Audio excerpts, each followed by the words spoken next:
Have you seen this trailer? If you have, take a photo when safe and then send it to us. All for a chance to win one of our 5 miniature truck and trailers.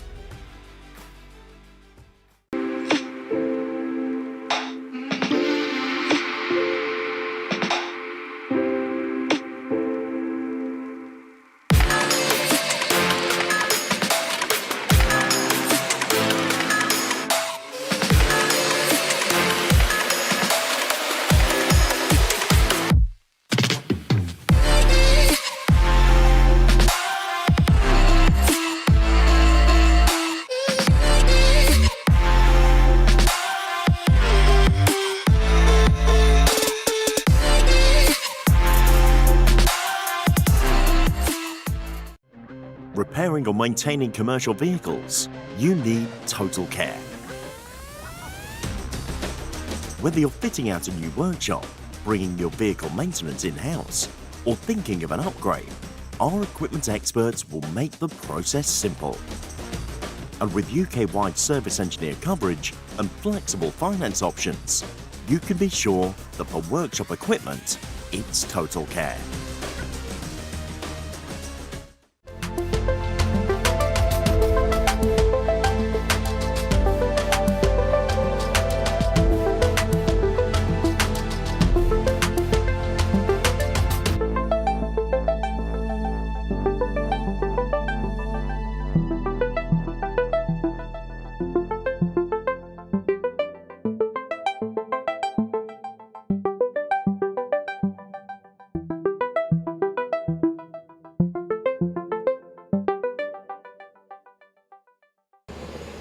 Well, good morning, ladies and gentlemen. Welcome to Brands Hatch. You won't believe the weather we had last night and this morning.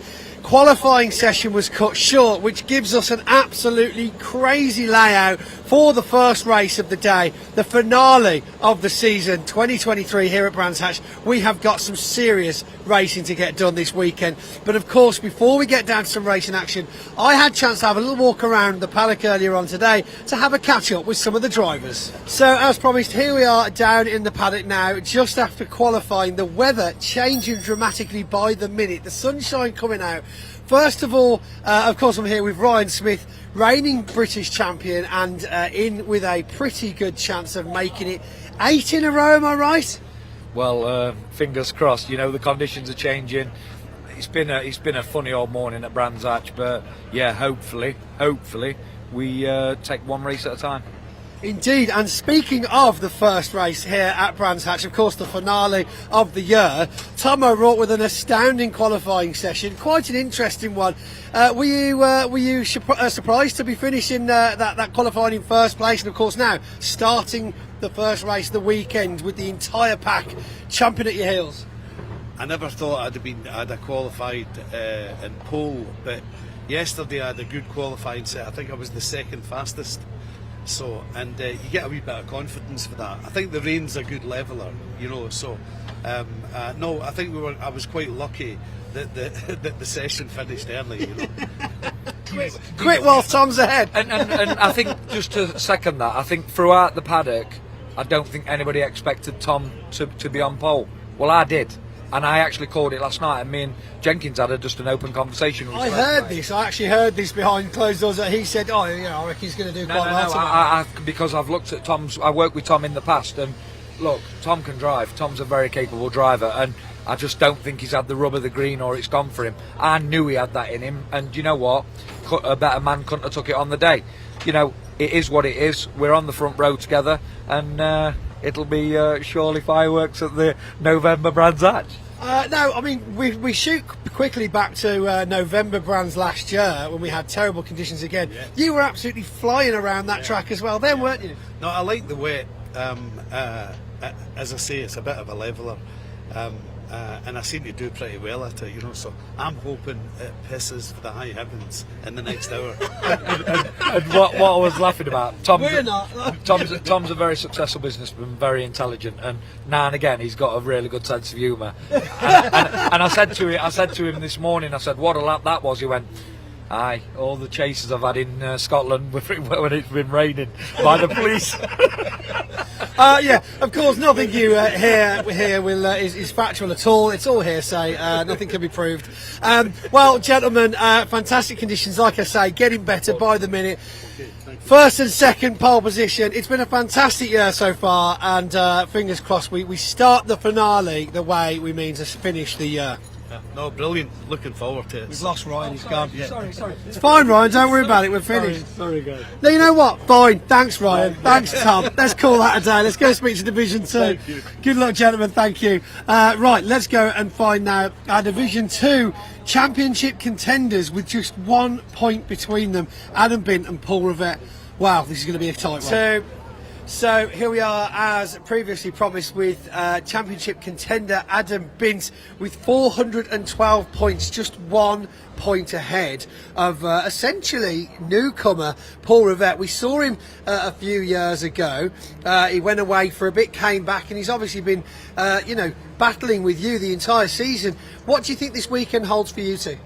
Well, it's hopefully a lot of good, clean racing, because obviously that's what the crowds want to see, and that's how we want to finish the championship this year, is on track and good hard racing for everyone to watch. And in one piece, of course. Yeah, it always helps when it's in one place. To win, you've got to finish, right? That's it. Now, you don't win it by the first corner. You certainly don't, but of course, just talking to the Division 1 drivers, and it could get quite exciting between Ryan Smith and Tom O'Rourke on that one. But you actually qualified ahead of 2 Division 1 drivers in that session.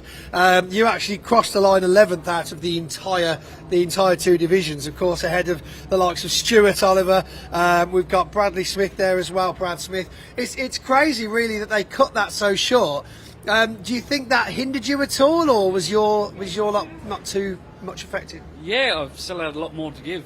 Probably another 2 seconds lap easy, because the tyres are just coming in, and you're just finding the rhythm of what corner where, because you can't use the racing line because it's not the fastest in the wet. So you took a couple of laps to try and find what line to take through which corner, and I didn't even get to put them all together. So, I mean, I know it's one of those, cliche things to talk about when we're doing driver interviews, but track conditions, quite important this weekend. We went out qualifying very wet. It was literally raining as you went out. And now it's bright sunshine, still quite frosty in the air, quite chilly. Do we think are you reusing tyres for a start? Will they be okay from qualifying? You've not had to do much change? Yeah, well, there wasn't much grip out there, so you didn't put much wear through the tyres. If anything, it probably helps, because you've now put them through a gentle heat cycle before you then go and use them through the race. But it's going to be 50-50 whether it's going to be dry in line or just greasy. So I think you'll find that it's going to start off greasy, and then in different corners going to get a dry line where you start to go faster. Well, fingers crossed you make it stick early on, of course, starting at the front of your pack. So it's all to watch and all to play for. I'm sure we'll get a chance to speak to you again at some point this weekend, Adam. But good luck for the last 5 races of the season. Thank you very much. Adam Bint, ladies and gentlemen. So here we are with second place, Championship Division 2, Paul Rivett. Paul, an absolutely fantastic full season for you this year. Obviously, we raced in the trucks a few years ago, and this has really been an incredible season, hasn't it? It's been absolutely amazing, yeah. We started on the back foot a little bit, missing the very first race here at the start of the year. And then we've just been gradually learning and chipping away, and it's just been so much fun as well. I've learned so much this year. I've enjoyed it so much. It's been great being part of the whole Napa family here as well. And it's just been amazing. A big thank you to Takis as well. They've been very long-term sponsors of mine, but great to be part of the whole Napa thing. We've got the minis back again here this week. Yeah, a little bit of a size difference to the normal trucks we're used to seeing you stood in front of. How are we doing, buddy? You're right. Yeah, so got Callum drives one of them, and Cameron driving the other one. So they're both fairly new to racing and both learning lots. So when I'm not in the truck, I'm over here helping these guys out as well. The true emphasis of family, isn't it? Yeah, and it's just it's great fun, and I go along to some of the touring car meetings that don't clash and help the guys out there as well. So it's just been a really good fun season all round. From the minis through to the truck and everything I've been involved in. So be honest with us and yourself. Let's rewind to Brands Hatch, beginning of 23 season. Were you thinking at that time, third gearbox into the weekend, that you were going to be in this kind of position, 1 point difference between Adam Bint and yourself? Yeah, of course. Optimism all the way through. Of course. Well, why not, hey? Why not? No, look, we knew it was going to be tough then. We were a long way behind, especially then Thruxton with losing one of our race wins for a tiny little overspeed there. 3 tiny little overspeeds, which was enough for a DQ in that race. So that's a lot of points we've lost out of those 2. But we've been on such a run the last 3 rounds. You know, we've won, I think it's 13 out of the last 15 races. So we've been coming back. We've been coming back hard, and it's going to be good this weekend. You know, Adam's on form, we're on form. Who knows which way it's going to go? It is so exciting. It really is. You know, but I'm here, yes, to race the championship, but first of all to enjoy myself and enjoy the racing and enjoy the people I'm here with as well. So, whatever happens, I'll have a smile on my face. But of course, we are going for that championship. Got to be done. But this is racing. You never know what's going to happen. You literally never know what's around the next corner. This is very true. I mean, we had torrential rain here this morning. We've got sunshine now. Predictions for track conditions when we get out there later on? I'm hoping it's going to be dry. I mean, we were still spinning wheels at 90 miles an hour down the straight in the wet. So fingers crossed it's going to be dry. It'll be easier for us if it's dry. But the wet is amazing fun as well. So it's funny how it splits the paddock down the middle with regards to speaking to drivers. Some of them are like, oh yeah, I love the wet, I'm much better in the wet. Some are like, yeah, I like the dry, you know the lines, it's better. Some of the guys aren't as good in the dry as others. It's weird, isn't it? Yeah, it is. Everyone, I think, a lot of people have their preferences. I'm quite happy either way. I think it just makes it a bit easier in the dry. And tomorrow I really hope it's dry, because this place is going to be packed, it's sold out. So for everybody that's coming to watch and coming to support us all, then I just hope they have a nice dry day. But yeah, me too. I've taken my waterproof off, so true optimism from me as well. Callum, let's get you in here a second, mate. Come on in. Now you may get to speak to my good friend Ewan at some point this weekend, depending on how you do in your races, of course. But son of course, Wayne Easton, well known in the British truck racing years gone by as well. Do you think you've got a bit of racing in the blood? Yeah, but from Mum's half, not his half. Oh, shots fired. How is it racing in something the size of a Mini? I mean, it's all right, Wayne. You keep going. I heard you mention my name and talk about Callum Racing, and it got expensive all of a sudden. So I just thought I'd come and talk him out of it, if I'm honest. But yeah, don't worry. We're not convincing him to do anything else. We'll just keep it in the Minis for now. Yeah, less panels. I mean, because you've never crashed anything expensive, have you? No, not at all. No, I haven't crashed. Obviously, Joanne crashed into me. There's a big difference, mate. Yeah, that's a very good point. Yeah. I mean, he was actually saying that he got the racing prowess from the Mum's half, actually, just to put that out there. I don't think so, mate. Silence. Well, as we can see, we've got something to really get down into here at the Napa Racing tent. We've got minis, we've got trucks, they've got touring cars. It truly is a sight to behold in the yellow and blue. But of course, race 1 is fast approaching. Paul, good luck for the weekend. Just 1 point between him and Adam. It's going to be very exciting. Now, time for a word from our sponsors. Have you seen this trailer?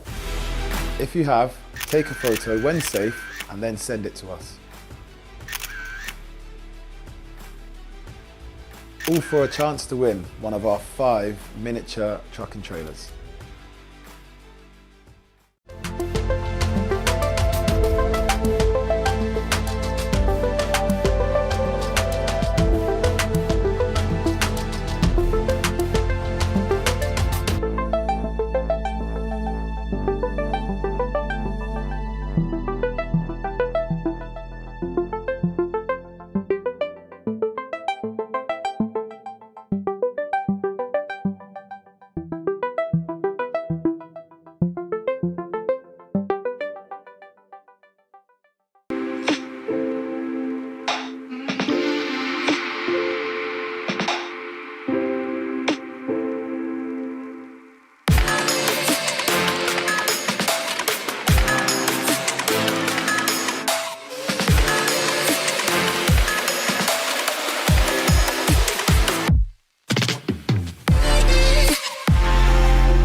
Repairing or maintaining commercial vehicles, you need Total Care.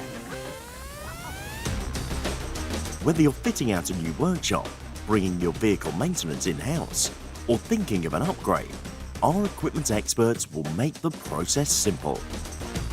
And with UK-wide service engineer coverage and flexible finance options, you can be sure that for workshop equipment, it's Total Care. So here we are with moments to go before the first race of the weekend. I'm here with a close friend of mine and today's first pace truck driver, Andy Webb. Andy, how are you, buddy? I'm okay, ready for the racing today? Indeed. Now, you've obviously had, this isn't the first time you've driven the pace truck, is it? No, I've been doing it for 2 years now. 2 years. Now tell me, obviously you've driven wagons, you drive them on the road. What's it like having essentially a perfectly normal road-going wagon out on a racetrack, essentially at top end? It's okay, it's the people behind me that's frightening, because all they want to do is get me out of the way and get racing. So I've just got to get around the track and get out of the way and let the boys do this stuff. Indeed, and that is quite important. So does it handle quite well? Because of course, I'm probably not the only person that thinks this. Whenever you see a lorry out on the road and there's no trailer on the back, you think, oh, that looks like it's going to tip over. Does it feel like it's going to tip over, or is it surprisingly well balanced? It's quite well balanced. Without the trailer behind you, you can obviously go faster, and some of these bends in the wet can be hairy, even in this. So you'll be Pathfinder as well as pace truck. Yeah, I'll be safety truck today. Safety truck and pace truck. Well, Andy, thanks for talking to us. Well, before we go, one more question. Do you love it? Absolutely, absolutely. In this weather, we must love it. Oh, no, we would have to love it. You'd be mad if you don't. Right, well, thank you very much. We'll let you go. That was Andy Webb, one of our pace truck drivers. It's, of course, now time to go racing for the big finale. The first race here at Brands Hatch, season 23 closer. Let's see what happens. Over to the circuit commentary for some racing action.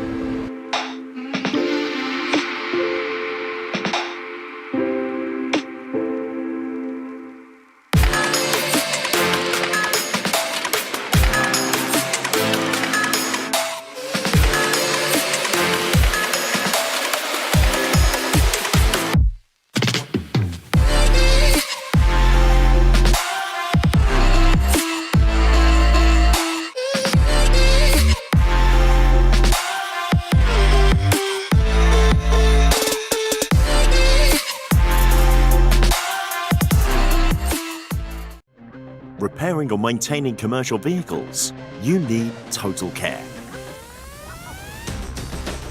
Whether you're fitting out a new workshop, bringing your vehicle maintenance in-house, or thinking of an upgrade, our equipment experts will make the process simple.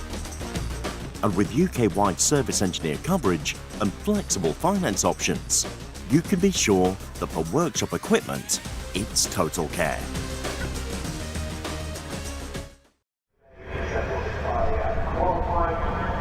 And here we are, Brands Hatch, the Indy circuit, and for the first time this weekend, the British Truck Racing Championship machines are on the grid, and it's rather a surprise package. Tom O'Rourke with the wet weather masterclass earlier on, best finisher third so far this season, starts now from pole position alongside the defending champion looking to make it 8 titles in a row, Ryan Smith, the number 1. Jock Borthwick in his Man TGX is next on row 2 of the grid. Michael Oliver alongside on row 2. John Bowler, another of the Mans, alongside Richard Collett on row 3, the 14 and the 95. Row 4, Craig Reed in the 68 and David Jenkins in the 69. Row 5, Steve Powell alongside Simon Reed. Row 6 is Bradley Smith, the 46, alongside Stuart Oliver, the number 7. And then row 7 is Neil Yates alongside Simon Faulkner. There's then going to be a gap of a few rows back to the Division 2 competitors. It'll be Adam Bint and Paul Rivette, the 2 title contenders in the Division 2 category, alongside each other. Then alongside them, John Powell and Simon Cole, the 6 and the 41. Our final row of the grid in Division 2, the number 10 and the number 28, Craig Evans and Jim Bennett, rounding out our order as we get ready to go racing for the first time this weekend. It'll be 5 races in the British Truck Racing Championship this weekend. We have very tricky conditions. It's not quite as wet as it was, but we do have some cameras that have the honour of shelter. This is the number 68, Craig Reed, that we ride on board with here, starting from row 4 of the grid, 7th on the grid. We also have an onboard further back in the pack as well, John Powell in Division 2 in the number 6. He also will be carrying one of our 2 onboard cameras here, the British Truck Racing Championship Decider, where it all started at the Brands Hatch Indy Circuit. And it's Ryan Smith, the number 1, the defending champion, with the current advantage in the points. 391 points for Ryan Smith. Stuart Oliver, who is 2nd in the championship. There you see the number 7 car, the number 7 truck I should say. Stuart Oliver starting from just 12th on the grid. A lot of work to do for Stuart Oliver, who sits 2nd in the championship. David Jenkins only 8th on the grid as well. So the drivers in 2nd and 3rd in the championship have a lot of work to do as Ryan Smith starts from the front row of the grid. But what about Tom O'Rourke? What can he do? What kind of story could he tell at the end of this season? 3rd place, his best finish so far this year, and he's now in prime position from pole to maybe take a win in the last weekend of the year. 5 races this weekend. This is our first.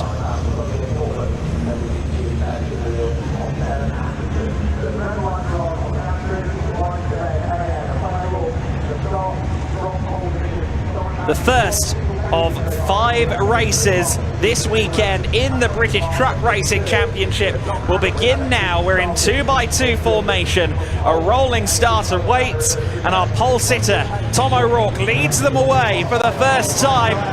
We are racing, and it is a good start from the outside of the front row from the number 1. Smith leads then in the Daimler Freightliner. Smith leading the way in the early going. The 7-time champion has had a command over this championship since 2016, has won every year since 2016. 3 wide further back in the pack. Oh, Collett's number 55 has lost its front there.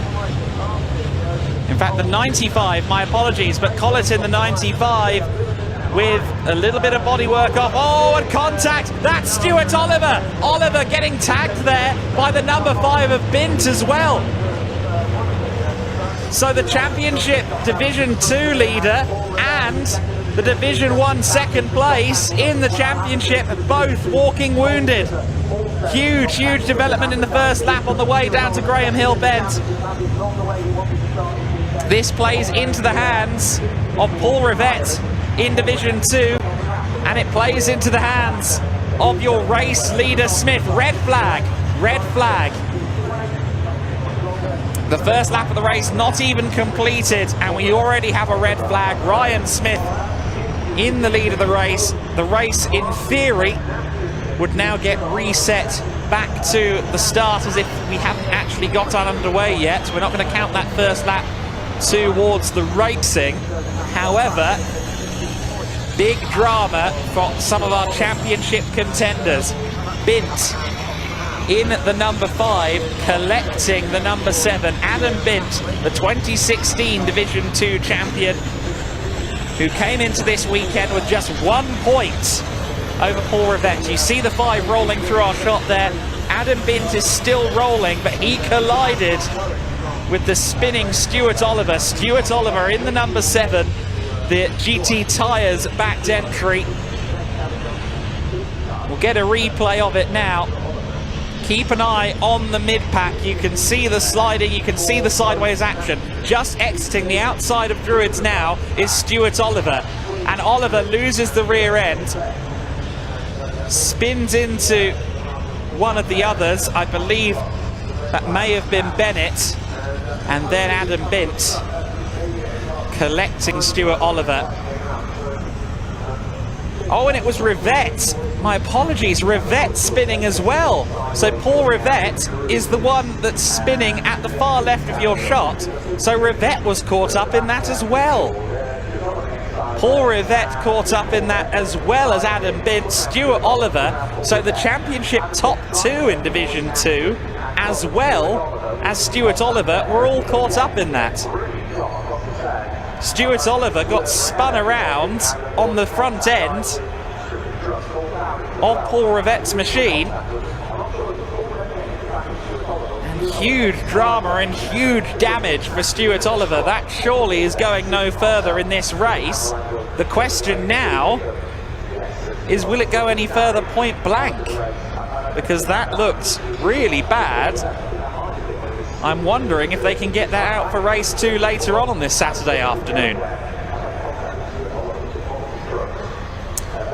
We ride on board with the 68 of Craig Reed. But to recap on that instant then, it was Stuart Oliver who spun. He got sideways out of Druids, hooked himself on the front end of Paul Rivette. Rivette then spun off onto the grass on the outside of Graham Hill Bend, and Stuart Oliver got collected by Adam Bint. So both parties in the Division 2 Championship fight involved in that, and that could help John Powell, who we ride on board with at the moment. John Powell, third in the championship on 387 points. There are 80 points to score this weekend, the 15 points per race win, in addition to the pole position points as well. So while it's an outsider's shot for John Powell, having Rivette and Bint in strife certainly does him some favours, but you can see Rivette and Bint just ahead of him. Both of them are there. However, certainly some concern around the front end of both machines. Both Rivette and Bint sustained front end damage on their trucks. Of course, Paul Rivette, a 4-time Clio Cup champion, has been moved on to rather heavier machinery for this season. 17 wins so far this year in Division 2. Only 5 times Paul Rivette in the number 22 has been off the podium this year. 3 of those, however, came at the Brands Hatch opener. So back in April, when we started the season at Brands Hatch, Rivette was really struggling. Does that apply after a season of experience at the season closer in November?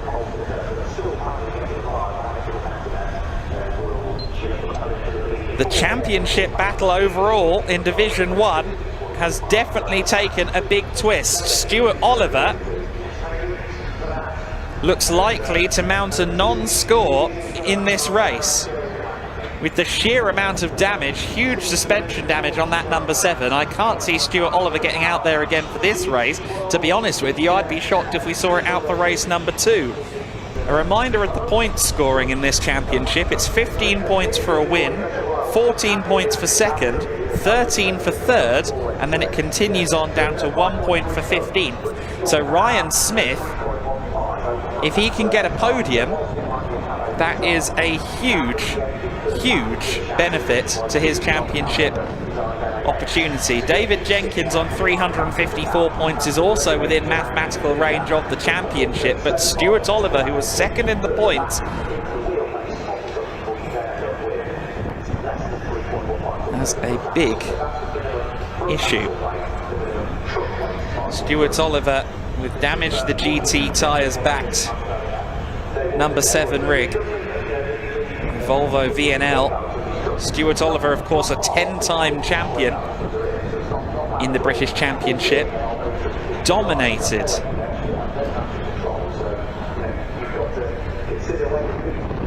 Dominant in the 2000s was Stuart Oliver. He's had 5 wins so far this year. The critical thing, though, has been his consistency. 17 podiums over the course of 30 races so far this season. However, this race, race number 1 of 5 this weekend, isn't look likely to end with a podium, does it? The number 7 isn't there. Stuart Oliver with significant damage.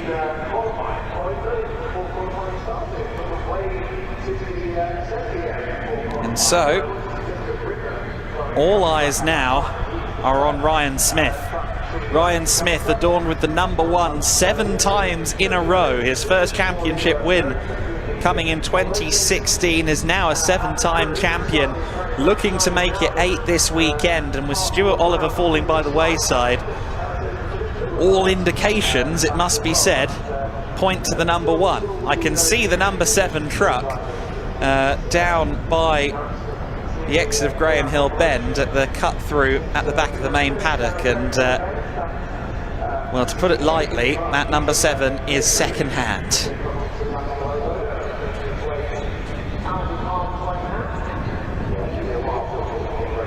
Big drama on the first lap then, the Division 2 top 2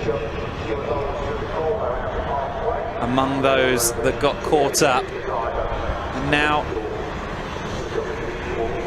I'm just trying to see out of my commentary box window, Paul Rivett is still at the back of the pack.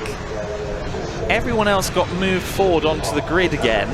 Rivett though is still being worked on at the very back of the grid. So Paul Rivett, I think they're working on the 22 truck at the moment. So the Division 2 championship battle hanging in the balance, and it seems as though Rivett has something of a mechanical malady at the moment. I can see parts and potentially some turf being thrown from the number 22 at the moment. They're working hard to get the Napa-backed number 22 ready to go. You can see there that the team is working on it. Rivett himself is out of the cabin at the moment, so he hasn't taken his front row spot among the Division 2 competitors. Rivett, a 4-time Clio Cup champion, knows his way around a championship winning campaign, was one of the foremost drivers in the Clio Cup on the BTCC package in the 2000s, and has raced all manner of things since then. This is certainly the biggest vehicle he's ever raced, and this could be the biggest adversity that he's faced all season. He has been astounding in Division 2 this year.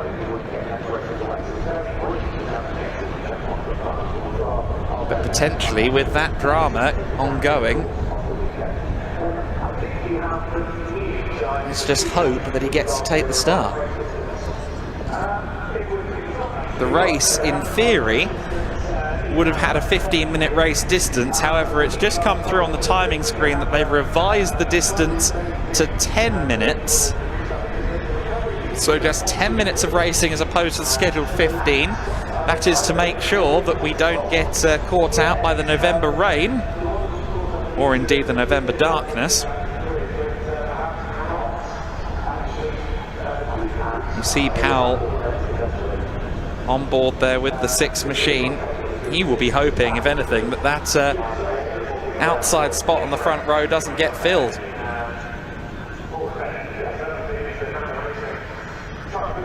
Stuart Oliver, number 7, hasn't gained anti-gravity, but is being towed away from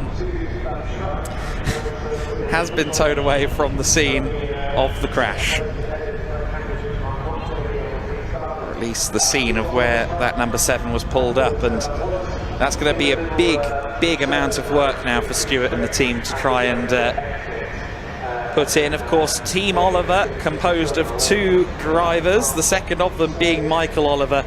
We again get a replay, and there you see the spinning Stuart Oliver just losing traction at the rear into the side of Paul Rivett, and then Bint has nowhere to go. All sorts of scattering bodywork and competitors trying to take evasive action on the grass, but Rivett into the grass, Bint with damage, and Oliver with significant damage. The good news is at least towing back somewhat straight and true. It doesn't look horrible, with the exception of what is clearly right rear suspension damage.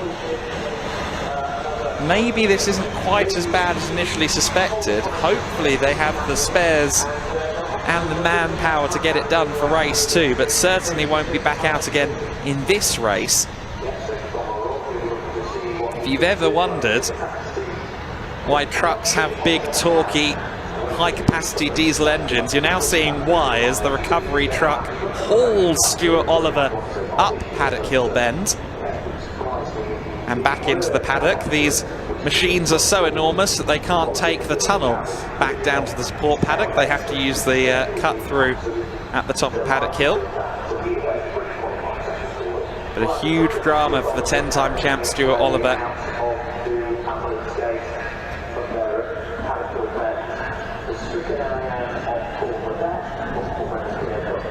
Let's hope that he's back out later on. Race 2 of the day also scheduled for this Saturday.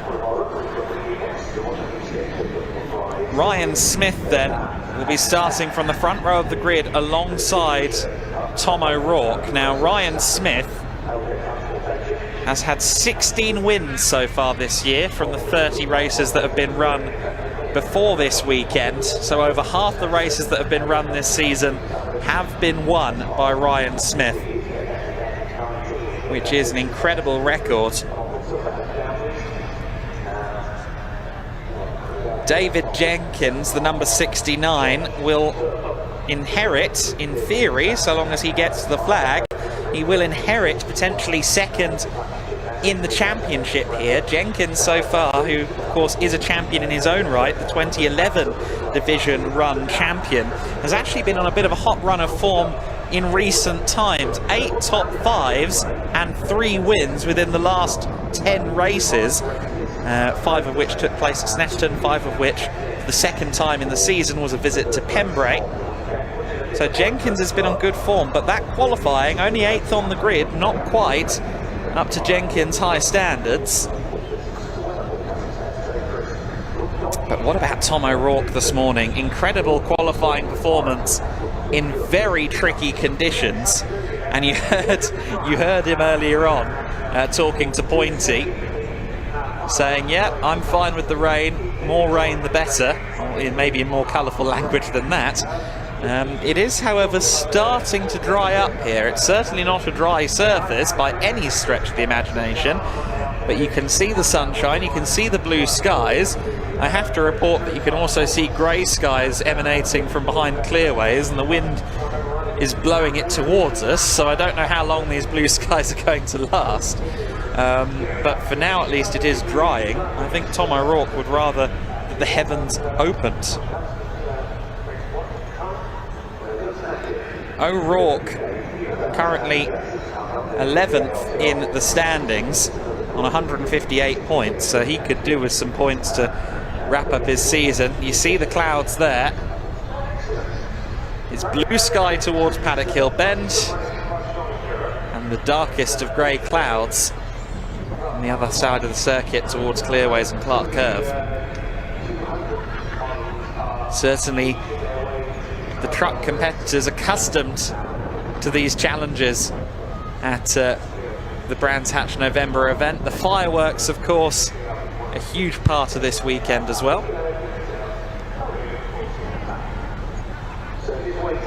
It's one of the biggest events of the year, the last major event in the Brands Hatch Indy Circuit calendar. Always one to savour, and unfortunately Paul Rivett is being towed back into the paddock. I'm just looking out of my window now, and I can tell you that Paul Rivett is being towed away into assembly area. Being towed into the assembly area now. Paul Rivett's number 22 is likely going to end up a non-score.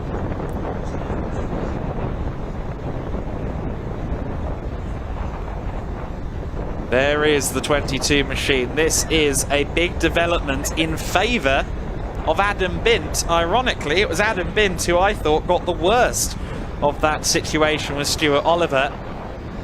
But unfortunately, Rivett's 22 is being towed away. I remind you that coming into this event, Adam Bint was on 412 points. Paul Rivett was on 411. So this is a big shift in the championship in favour of Adam Bint in Division 2. The Division 2 machines are more production oriented than the Division 1s, a little less modified. If you think of it in GT racing terms, The Division 1s are GT3s, the Division 2s are GT4s, or if you prefer your motorcycles, Division 1s are the superbikes and Division 2 is the super stock. It's that kind of differentiator. There you see the number 22 getting towed back then. Not how Paul Rivett would have wanted to start this weekend in the slightest.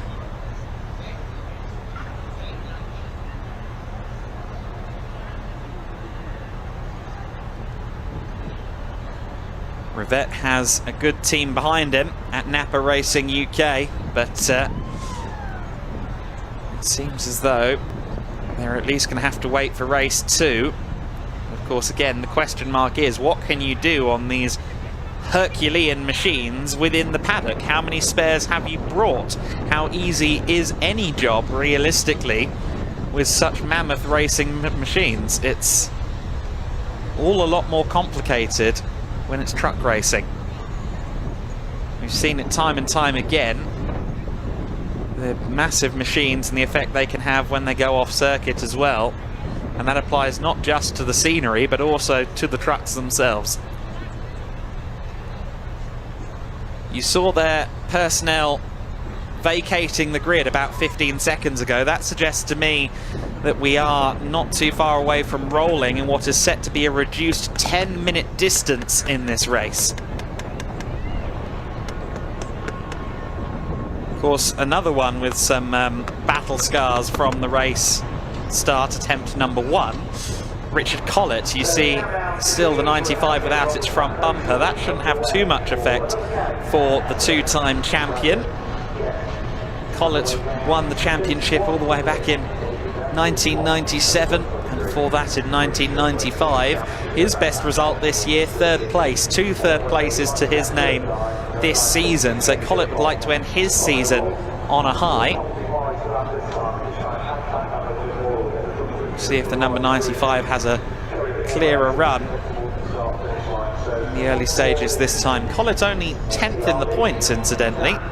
John Bowler ahead by just a few. Bowler taking 1 victory this year at Thruxton, the number 14.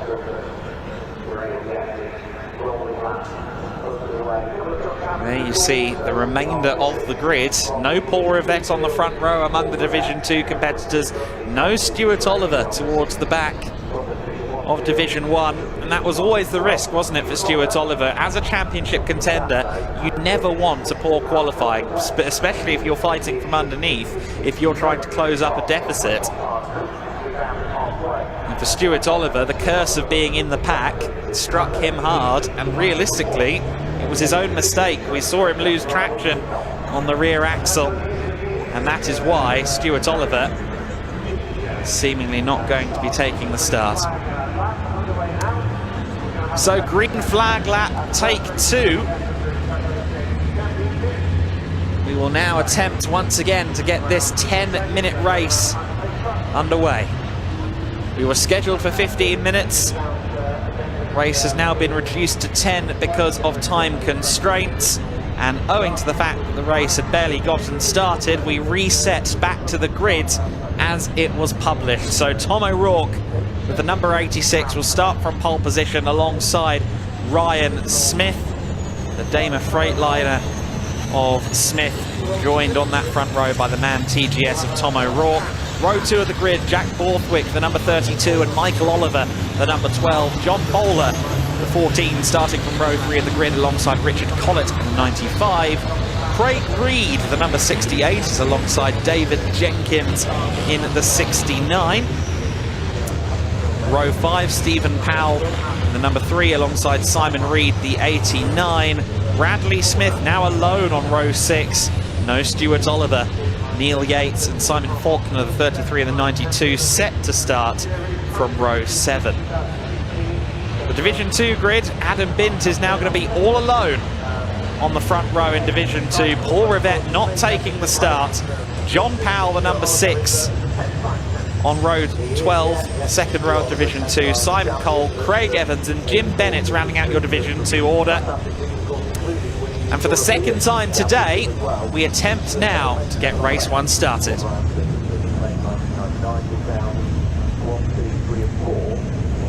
After a significant red flag, we are now getting back to racing in the British Truck Racing Championship, a reduced 10-minute distance for race 1. No Stuart Oliver, second place in the Division 1 Championship, and no Paul Rivett either from Division 2. So 2 championship contenders are missing. Tom O'Rourke is your pole sitter. Ryan Smith alongside him. We're rolling, we're racing once again in the British Truck Racing Championship. 2, almost 3 wide in places as they run towards Paddock Hill Bend. It looks as though O'Rourke still has the inside and the lead.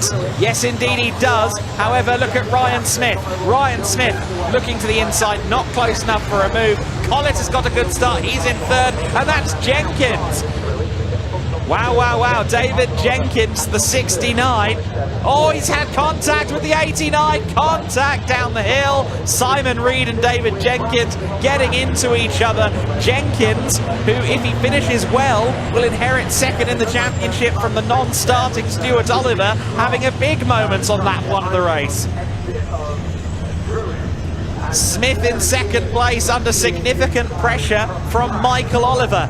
Michael Oliver, the number 12. Oh, and Collett spinning. Collett, oh, big collision, big collision. Collett, the number 3 of Stephen Powell.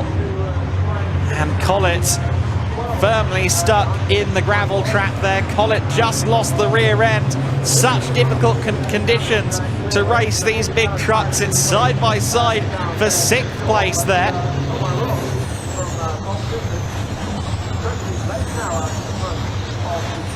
Great side-by-side action as they go down Paddock Hill Bend for the 2nd time, but the red flag is declared. Red flag once again. Jenkins still trying to fight there with Reed, whom he collided with here a lap ago. But for the 2nd time, this race is red flagged, and the question now is this it? Because we've already reduced this race from 15 minutes down to 10. And the weather and the circumstances, the conditions, all seem to be conspiring against our competitors, and it's now confirmed that this session will not be restarted. That's just come up on the timing screen. We've had 2 attempts at a first lap, and neither of them have really worked out. We got onto a 2nd lap of racing on the restart, but unfortunately with yet another truck beached, this event has been halted for now, and they're going to have to wait for race number 2 of the weekend to go racing again. Lots and lots of wounded trucks up and down the order. Hugely dramatic few laps.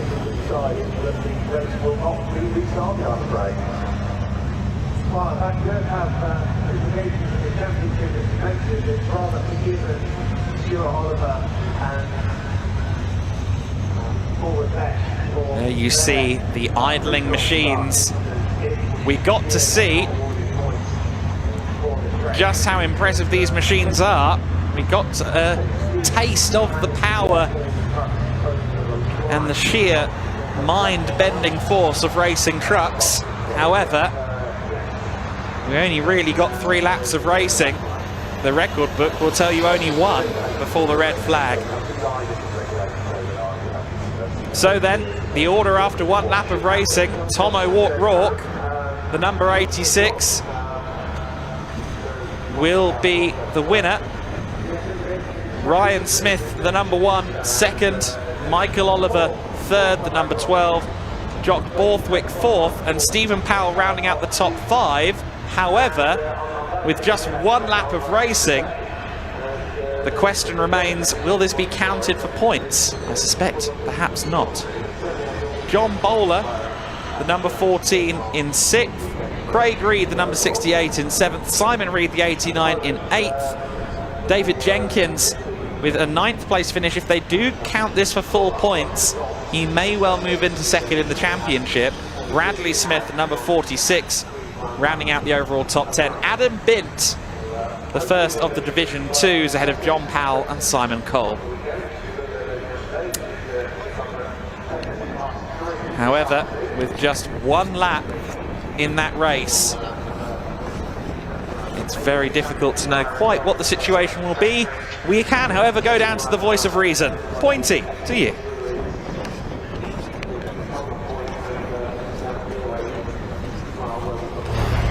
Wow. Yeah, so that was trucks on a track.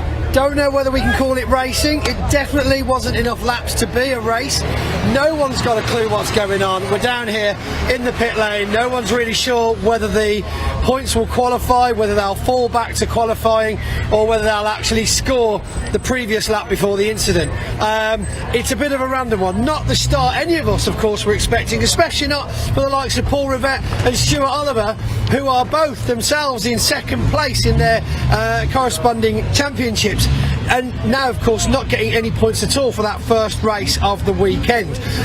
We had another red flag there, you may have just seen. Ricky Collett spinning off, causing that second red flag for that race. So, of course, with the race already reduced to 10 minutes, they've now completely called it a day. So the question marks are everywhere. The rain is starting to come in, and the trucks are making their way directly back to Parc Fermé, of course, down in the lower paddock where we saw you earlier on. So it really is anyone's guess.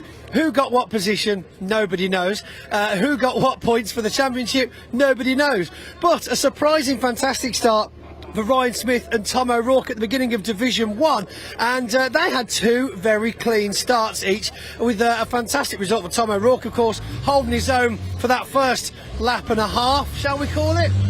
So as you can hear in the background now, the trucks are making their way back down to Parc Fermé, so we're going to head down there too on foot. It's a bit of a jaunt, so we'll see you back down there, and we'll hopefully get some rather colourful opinions from some of the drivers.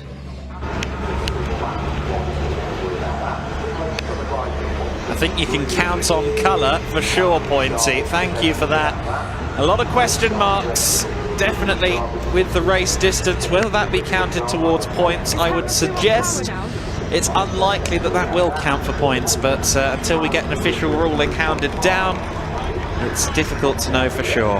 What we do know for sure is that our next race out on the circuit is due out now, but it'll be a few minutes. The Legend Cars National Championship set to be our next racing action. The Pickup Truck Racing Championship will be out next for their first race of the weekend. The Virtue Motors Mini Challenge Trophy is set to start at 2:35. It might be a few minutes late, what with the schedule delays.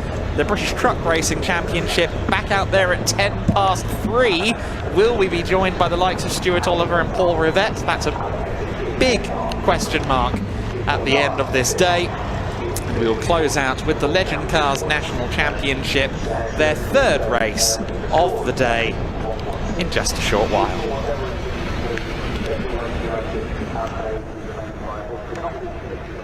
It's an exciting weekend every year when we head to Brands Hatch in November. The inclement conditions are one factor, the championships being decided is another. For the live spectators, of course, there is the fireworks and the celebrations at the end of the British Truck Racing Championship season. But also, with November, with these conditions, can come drama. And well, we've seen a case study of that in the first British Truck Racing Championship of the day.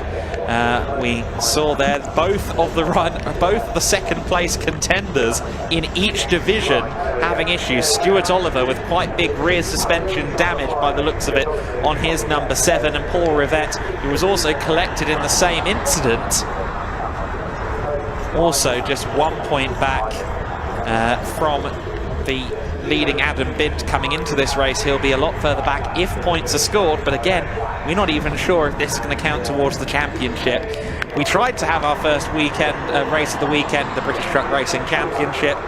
I think many of us would think maybe we didn't actually end up getting that race. We'll have to wait and see what is decided. The Legend Cars National Championship will be out again shortly. We now get a replay of what turned out to be the final moments of the race. Keep an eye on the 95. Richard Collett was sideways and struggling with adhesion at Surtees as he tried to tip it into Clearways and Clark Curve. Just completely lost the rear, clattered into the side of the 32, the 14 and the 3. So John Bowler, Neil Yates Stephen Powell all collected up in that as well, but it was Richard Collett, unfortunately, in a spin that ended the race. He ended up beached in the gravel, and the recovery of that 95 truck is still ongoing at the moment. Of course, these are not easy beasts to move. However, it does look as though they have freed Richard Collett from the gravel, and it seems that that truck might even make it back to paddock on its own steam. It's currently thoroughly churning the grass on the inside of Clearways and Clark Curve. Not sure who's footing that bill, but that might be up for debate. You see there that the conditions, we were talking about it just before our second attempt at starting the race. We were talking about the sun and how it looked like maybe it was brightening up. It's now very, very dark out there. We now get an onboard look, I believe, at the Collett incident. So again, look through the trucks to the sideways 95. We ride on board with the 68 of Craig Reed. And yep, Collett just exiting stage left and collecting the number 14 as well. Quite significant damage potentially to John Bowler. You can see him struggling under power as they headed onto the Brabham Straight that time. Certainly a disproportionate amount of damaged trucks to racing laps completed over the course of the last half an hour or so. Hopefully things fare better for the trucks when they're scheduled to be back out there in a couple of hours' time. Next up, as we mentioned, is the Legend Cars National Championship. The Legend Cars National Championship is due out there next up. Of course, the Legends didn't get their qualifying session this morning owing to the weather conditions.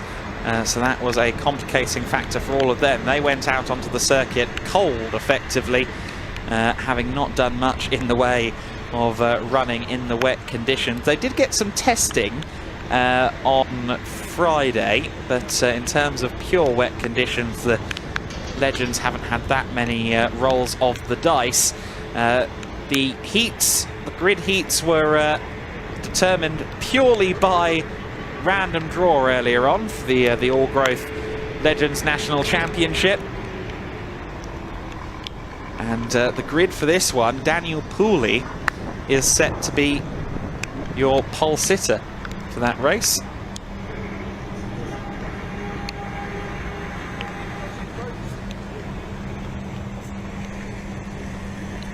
As they'll soon make their way out of the paddock. Of course, the issue, I think, for everyone now is just making sure that all the various bits of truck have been cleared away. Hopefully that won't take too long, but the grid will be Daniel Pooley in the 32, starting from pole position in the Legends.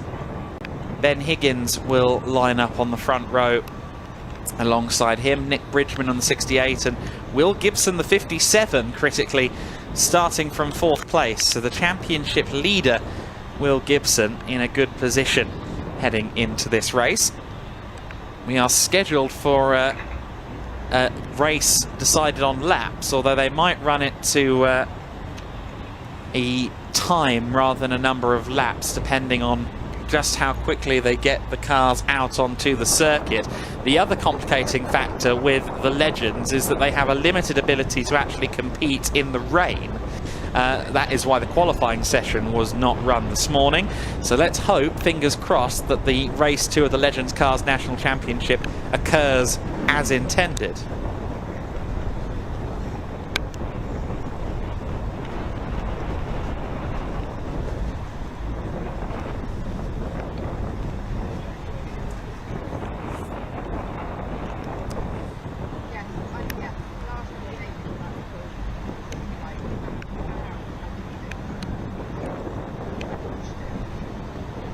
So the Legends Cars National Championship due out next here at Brands Hatch. We've already seen today the Junior Saloon Car Championship, of course. They're only scheduled to be out once today, so we'll see them next on Sunday.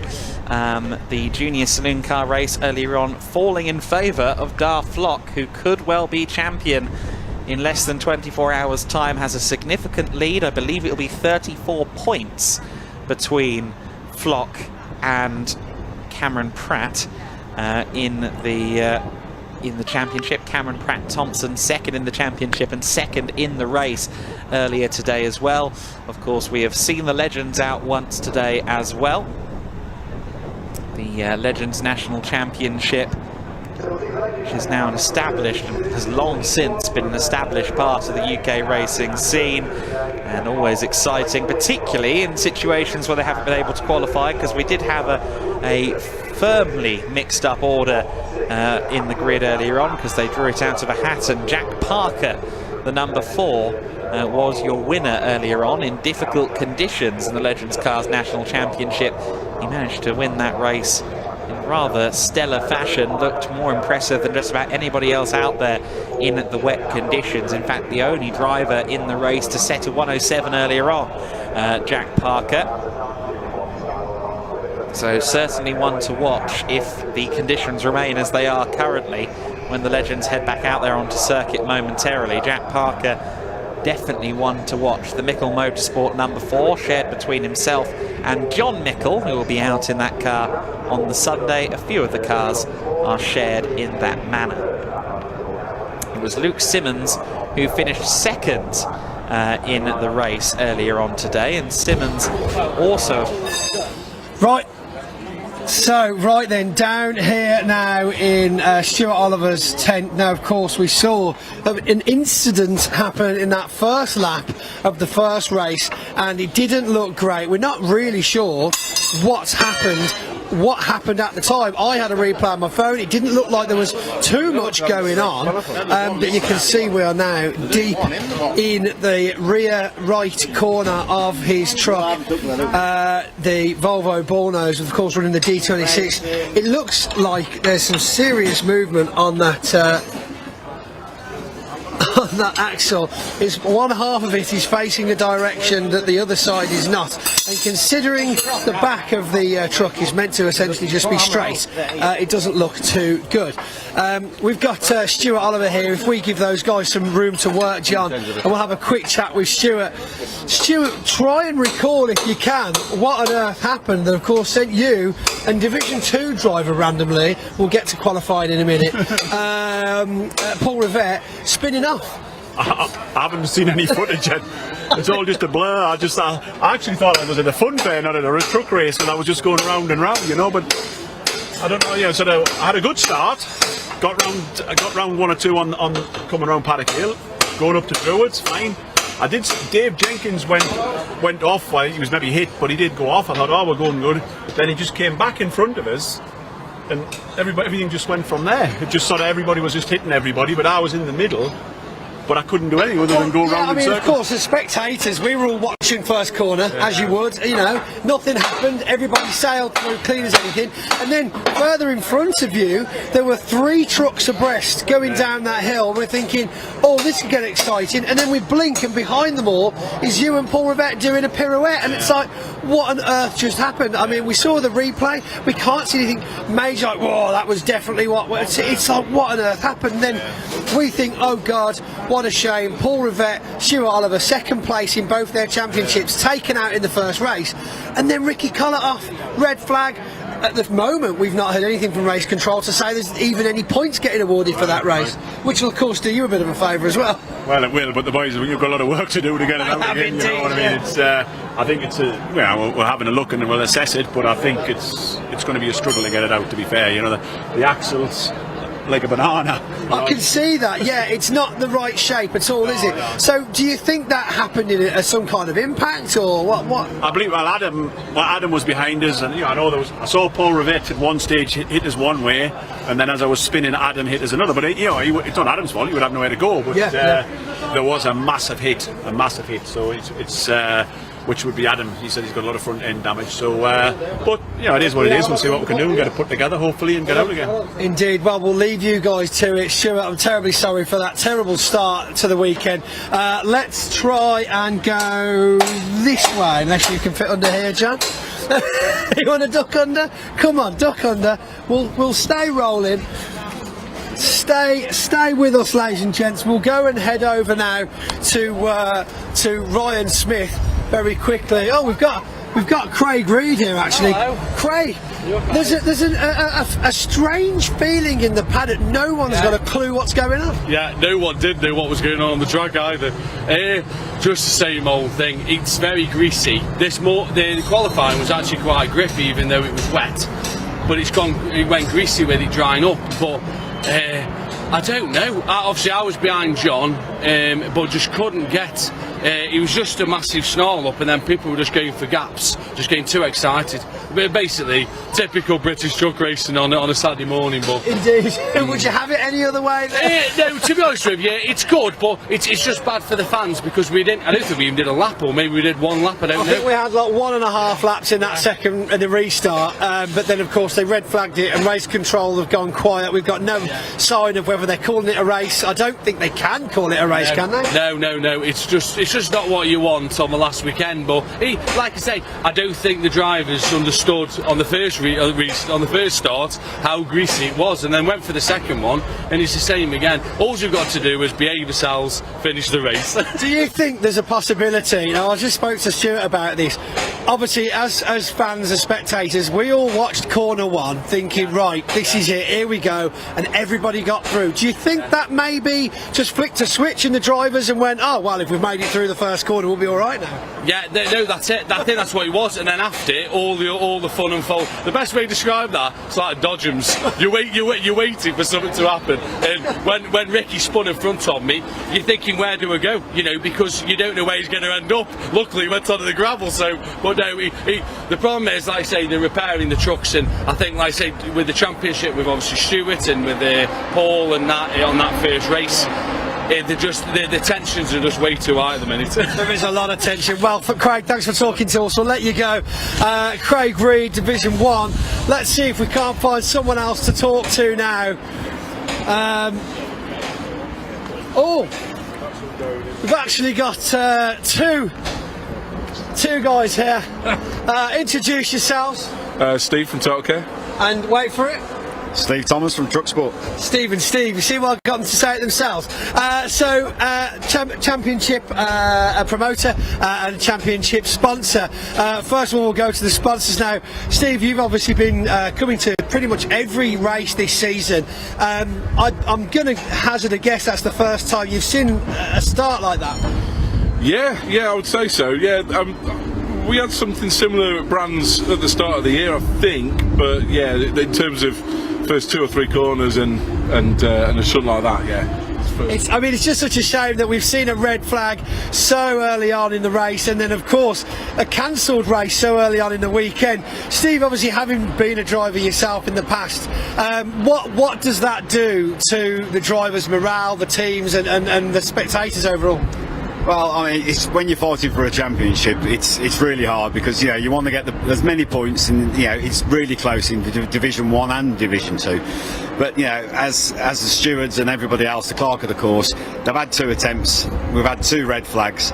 It takes a long time to get the trucks recovered out of the gravel or wherever they are. And with the light of a night, we won't get the last race in. So at least hopefully now we'll get a full last race in, which is a shame, and it would. The drivers wouldn't like not having to race because they're here to race. That's the whole point of being here. And spectators, me being a spectator as well, you want to see the racing and you want to see it go the full term, but it's just one of them things. The weather we've got, and the track wasn't wet, it was half wet, half dry, and I've raced in them conditions, and just one false move, someone's only got to touch you. Stuart Oliver's over there with the back axle completely bent. He's not in a good shape, is it? No, Jock's got half of his cab missing as well, I think, because he's hit Rick Collett. So there's a bit of a mess out there, but that's just the implications are pretty major as well for the championship as a result. So well, this is it. I mean, when I saw Stuart pull in, I was watching from the tower. I saw Stuart Oliver pull into the side in there straight away, and then we waited for him to get recovered, and behind me all of a sudden I see Paul Rivette getting dragged out as well. You think, well, they're both in second place, they're both not too far away. I mean, obviously Stuart's battling with third to keep the second, Paul's battling with first to get that first place. 1 point difference in Division 2 is just insane. And as Craig Reed just said, the tensions are so high in the paddock, on the circuit. The tiniest mistake can have the biggest consequence, can't it? But of course, from Total Care's point of view, great opportunities for people to use some of your garage equipment, I suppose. 100%. 100%. Yeah, give us a call. Right then, well, Steve from Total Care, Steve from British Truck Racing Championship and Truck Sport, thanks for joining us. Let's head out and find some more people to colour. You can tell they took it on very well. Great gentlemen there, not scared at all. Most people are just stand there, what's going on, but they did very well. So Ryan Smith's tent, relatively calm at the moment, relatively calm. Let's just walk down then. We're going a bit of a Formula 1 style grid walk, but we're doing it in the tent. That's what we're doing today. Tom O'Rourke, great start for Tom O'Rourke today as well. Tom, come on in a second. Hello. So he's just got soup and a roll. Well, first race was after lunch, and now of course we've got a red flag. Very impressive start though, and then when they did red flag it, you and Ryan were still flying away in the front. I never got a great start on the first. I think, to be honest, that I was trying to just keep it boosted and keep it at 70, and I was paying too much attention, and there was just a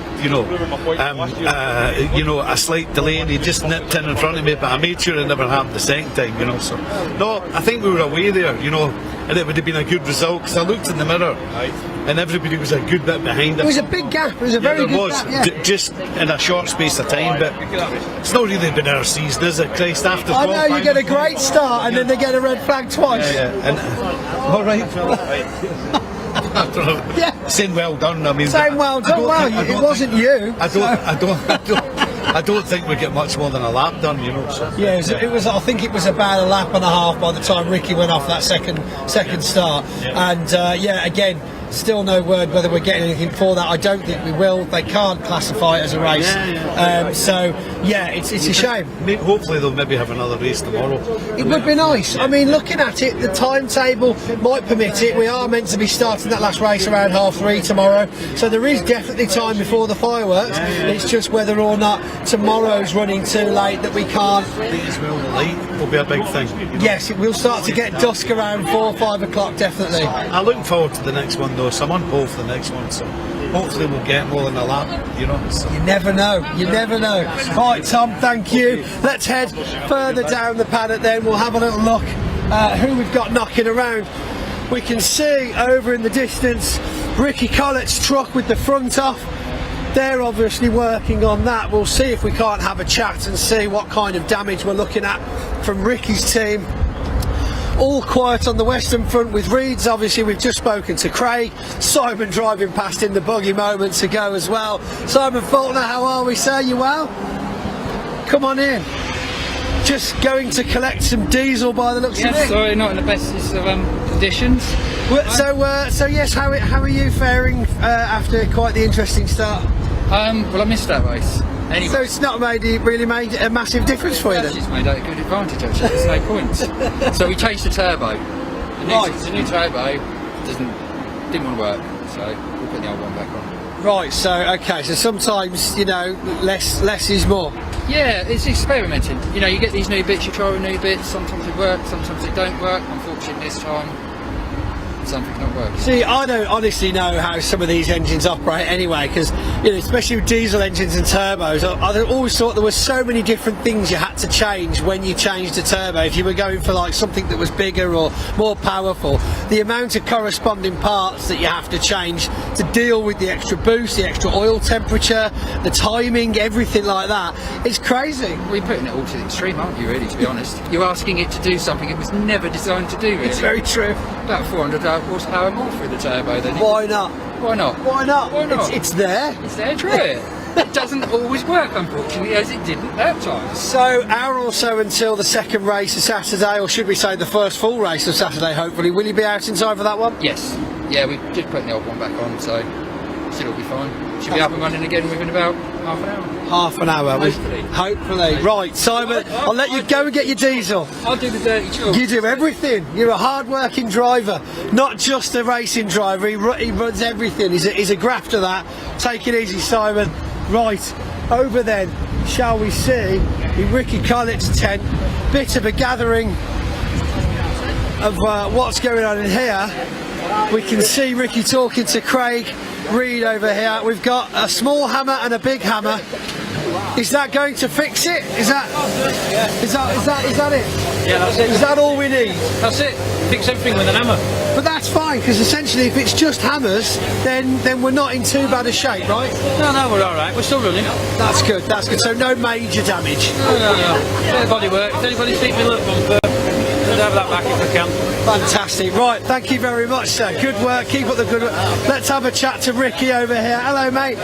So, what happened? I tell you, it was an interesting spin, I must say, because 1 minute you were going that way, and then you kind of went a wee and did the other way. I was going the other way, yeah. I didn't know which way to go.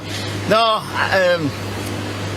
I managed to collect it up all the way around the corner. I was fighting it, and it finally bit, and I went to go off like, yes, we're on his way.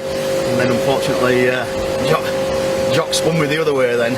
So Jock, we've heard Jock's got a bit of damage as well. So we're basically just working our way around the paddock. We've obviously not got any trophies to do for that race, which is crazy. I mean, a lap and a half, I think, was the longest you guys were going for. We thought we'd got away with it until we saw that. We're like, oh no. So yeah, I mean, you're okay though. We've seen two hammers out. One of your mechanics says it's just a hammer job. It doesn't need too much work. No, I think that's it. We just jack the door back out again, and I think we should be okay. Just jack the door back out, just bend it back, right? Yeah. Went one way, send it the other way. Yeah, that's it. Yeah. Technical like a Rolls Royce, close it down when we finish. Oh, lovely. Are you going to do the video where you tattle your nails across it and go, is it MEN? No, I'll do the Volkswagen one. You've got a little squeak in the cab. Oh God, Rick, thanks very much. Good luck getting it back out. I'm sure it should be fine. I think we've got a completely destroyed axle over in Stuart Oliver's tent. Not looking good for him at all, but you never know. You can see the lads are working hard. We'll have it all. We'll be back in business. Good. And it is a full-time job keeping these trucks on the track. Thanks, Rick, for talking to us. Let's have a quick Michael Oliver walking across Parc Ferme, truckless. Michael, come, speaketh to me. So, how were you in that race? Dry. Brilliant, yeah. Good. Did you crash? I didn't know. Fantastic, good start. Very uncharacteristic. I know. Very uncharacteristic. I'm happy with it. I think it's a great result for you. More important. Personally, it was a brilliant result for me. As a team, it was terrible. I bet, yeah. No, there is some obviously terrible feelings in the tent at the moment, isn't there? We're all elbows deep on the back end of Stuart Oliver. Right, that didn't come out right.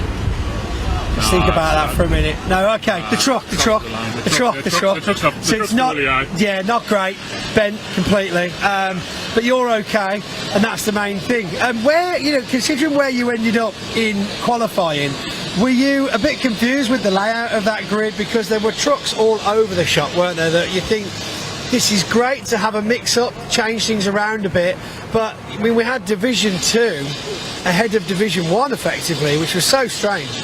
It was a mix, wasn't it? It was I don't know how best to describe it. I don't know. It was opportunity in qualifying to do a lot better than what I did. Yeah.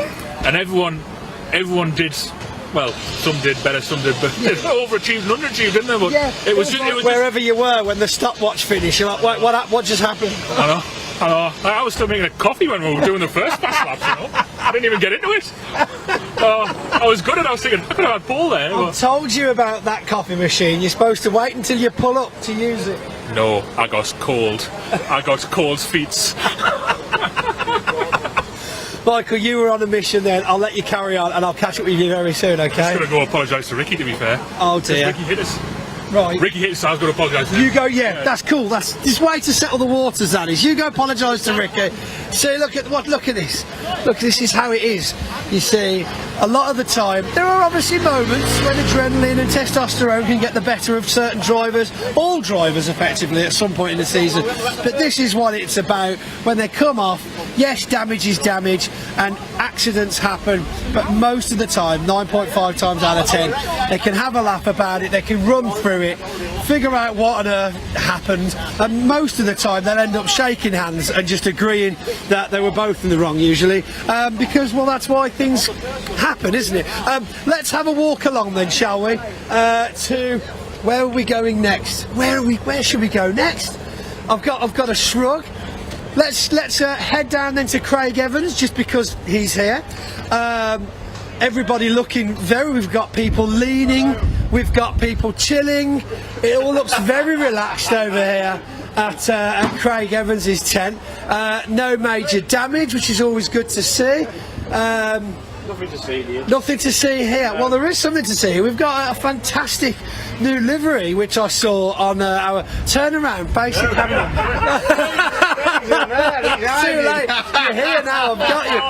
I've got you now. So yeah, obviously, if you follow us on Instagram, official BTRC, Craig's MAN was up there a few days ago actually with the new livery. And since Craig isn't here, tell us. He is there. He's in the tent. He's just hiding. Yeah. So tell us what the crack is with the poppies. We've always been patriotic with the poppies. We've always supported it. So this year he's taken it to another level, hasn't he? I think it looks great because it's kind of understated, but definitely there at the same time. Yeah, that's it. That's us. I like it. I like it. So I've got my poppy on as well. Of course, Remembrance Sunday be next weekend. It's usually the same weekend as November Brands Hatch, isn't it? So it's a strange one that that's many times in the past we've actually had a minute silence on the Sunday. Is it? We found you. Come on, you. He was having a nap. Obviously, that race was so little of a challenge for him that he's not had to. He's exerted more getting it out on the circuit and getting it back.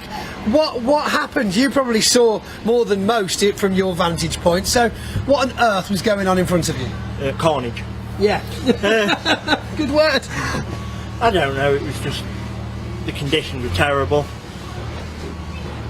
First red flag, there was a coming together with two of them. Second red flag, someone ended up in the gravel. I don't really know. It just no one knows. No one knows. I don't think they have called it a race. I mean, it'd be unprofessional to get my phone out on camera, but race control have obviously got the finger on the pulse with regards to sending out messages.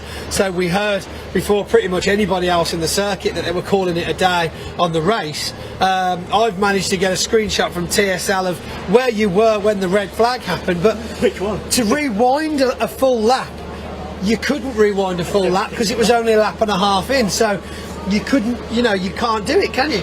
No, I don't think we got a full lap in, and it usually goes for the lap previous, doesn't it? So you've got to do a full lap, and we hadn't done a full lap on the previous lap, so just not happening, I don't think. Well, a spare set of trophies. Message below if you want a trophy. We'll auction them off on YouTube. Why not? If we don't re-race the race, we'll auction them off.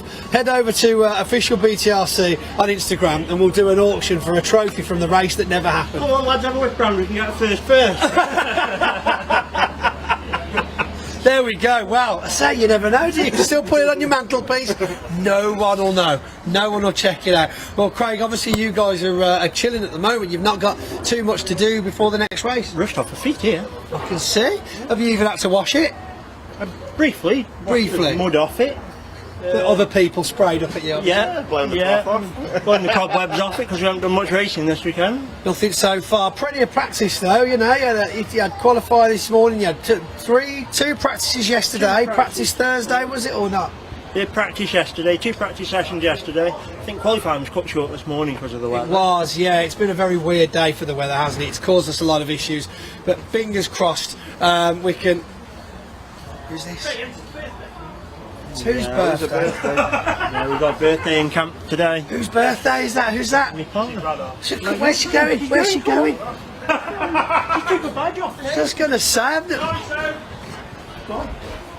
Didn't even know you were married. I mean, she's always hiding, obviously. Come here, you. It's your birthday, apparently. Yeah. Come on. You've been thrown under the bus now. It's too. I like this. Go team. Who drew that? Zach. Oh, that's awesome. That is.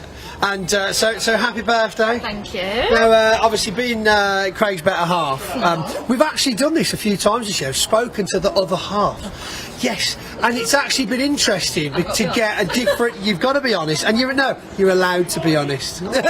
Yeah. So tell us, what's it like being a partner of a racing driver? Scary. It's horrible, to be fair, because they go out and it's like you just hope they come back. I know that's really negative. No, most of them hope they don't come back usually. So. And this morning with all the rain and that, it was just like you're watching, you're just like, oh my god, no, please don't. So what would you say, obviously we see the races, we see 5 races each weekend.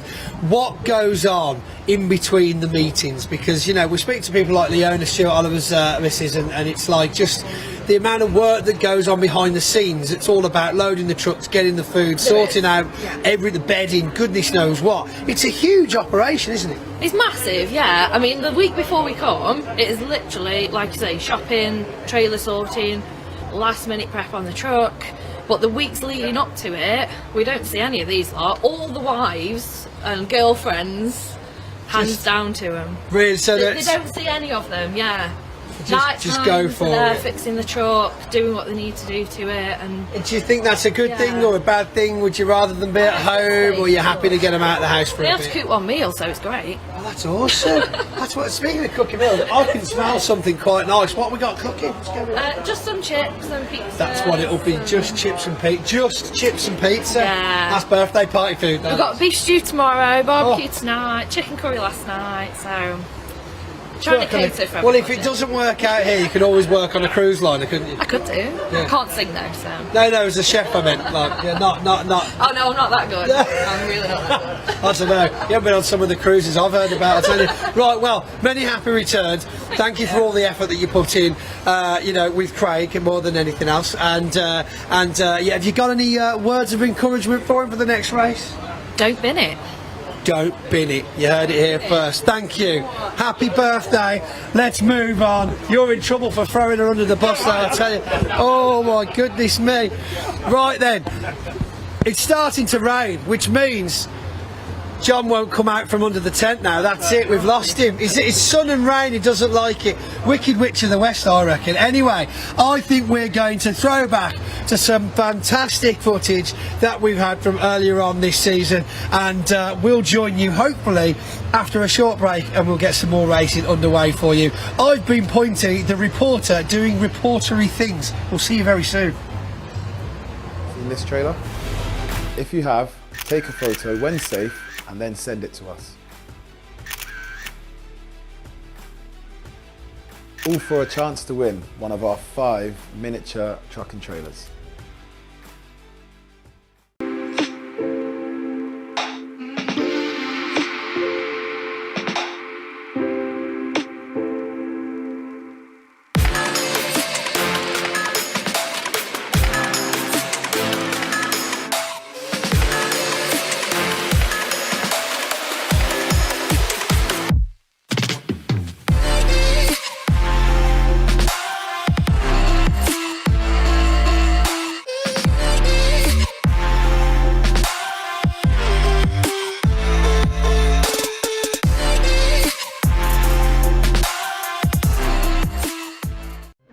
Repairing or maintaining commercial vehicles, you need Total Care. Whether you're fitting out a new workshop, bringing your vehicle maintenance in-house, or thinking of an upgrade, our equipment experts will make the process simple. And with UK-wide service engineer coverage and flexible finance options, you can be sure that for workshop equipment, it's Total Care.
there, and welcome back to the 2023 British Truck Racing Championship season.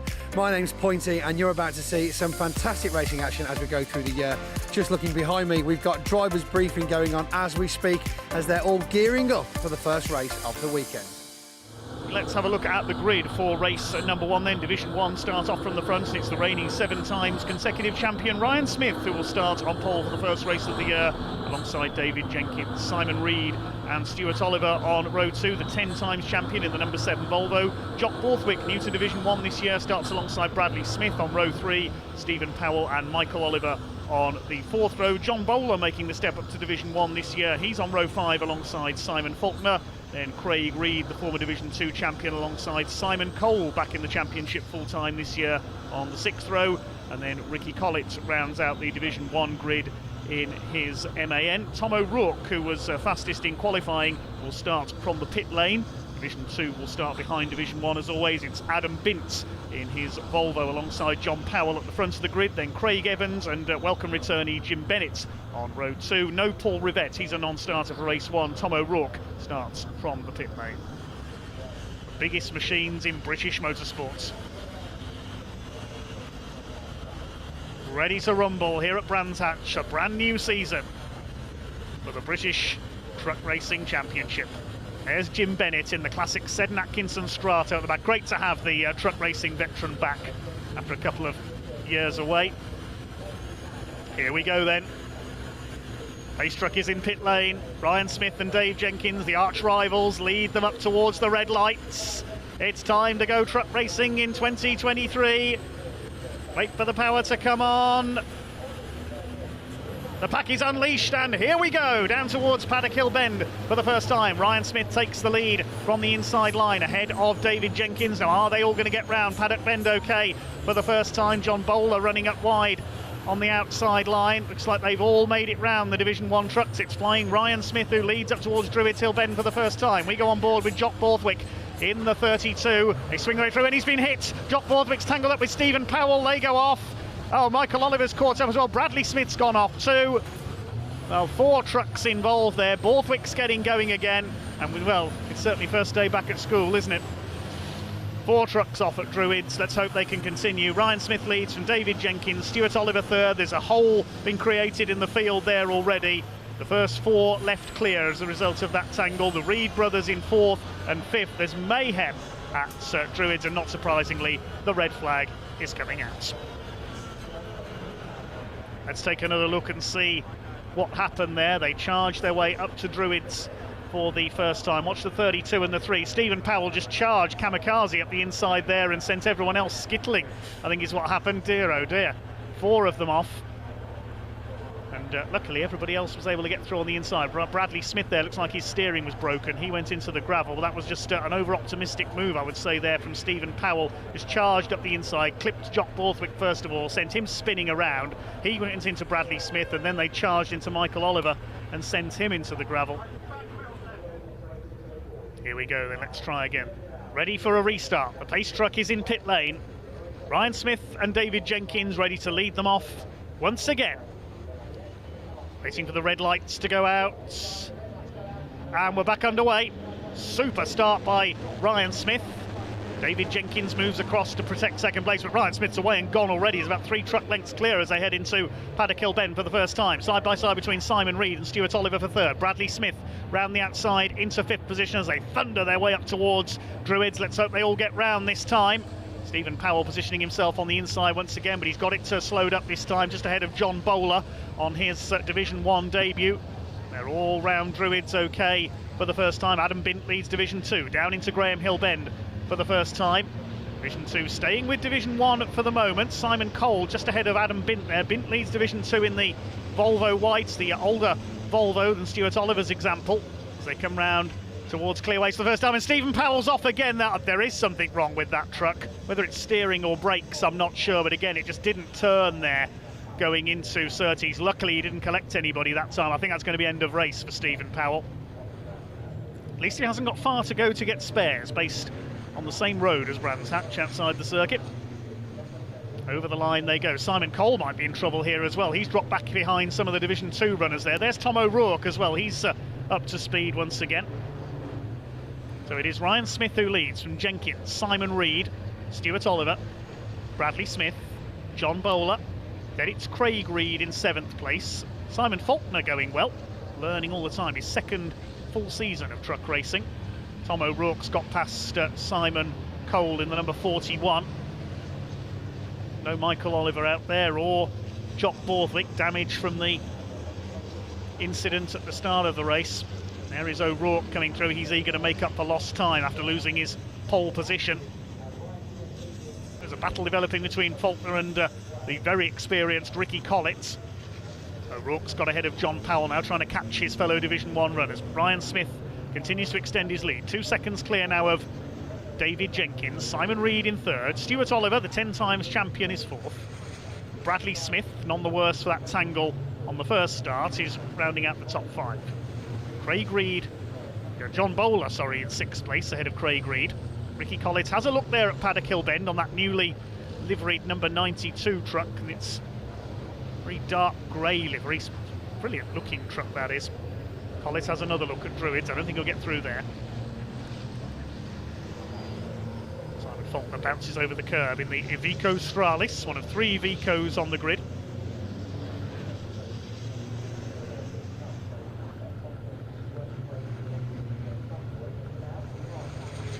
Over the line they go. The lead gap is now up to 3 seconds.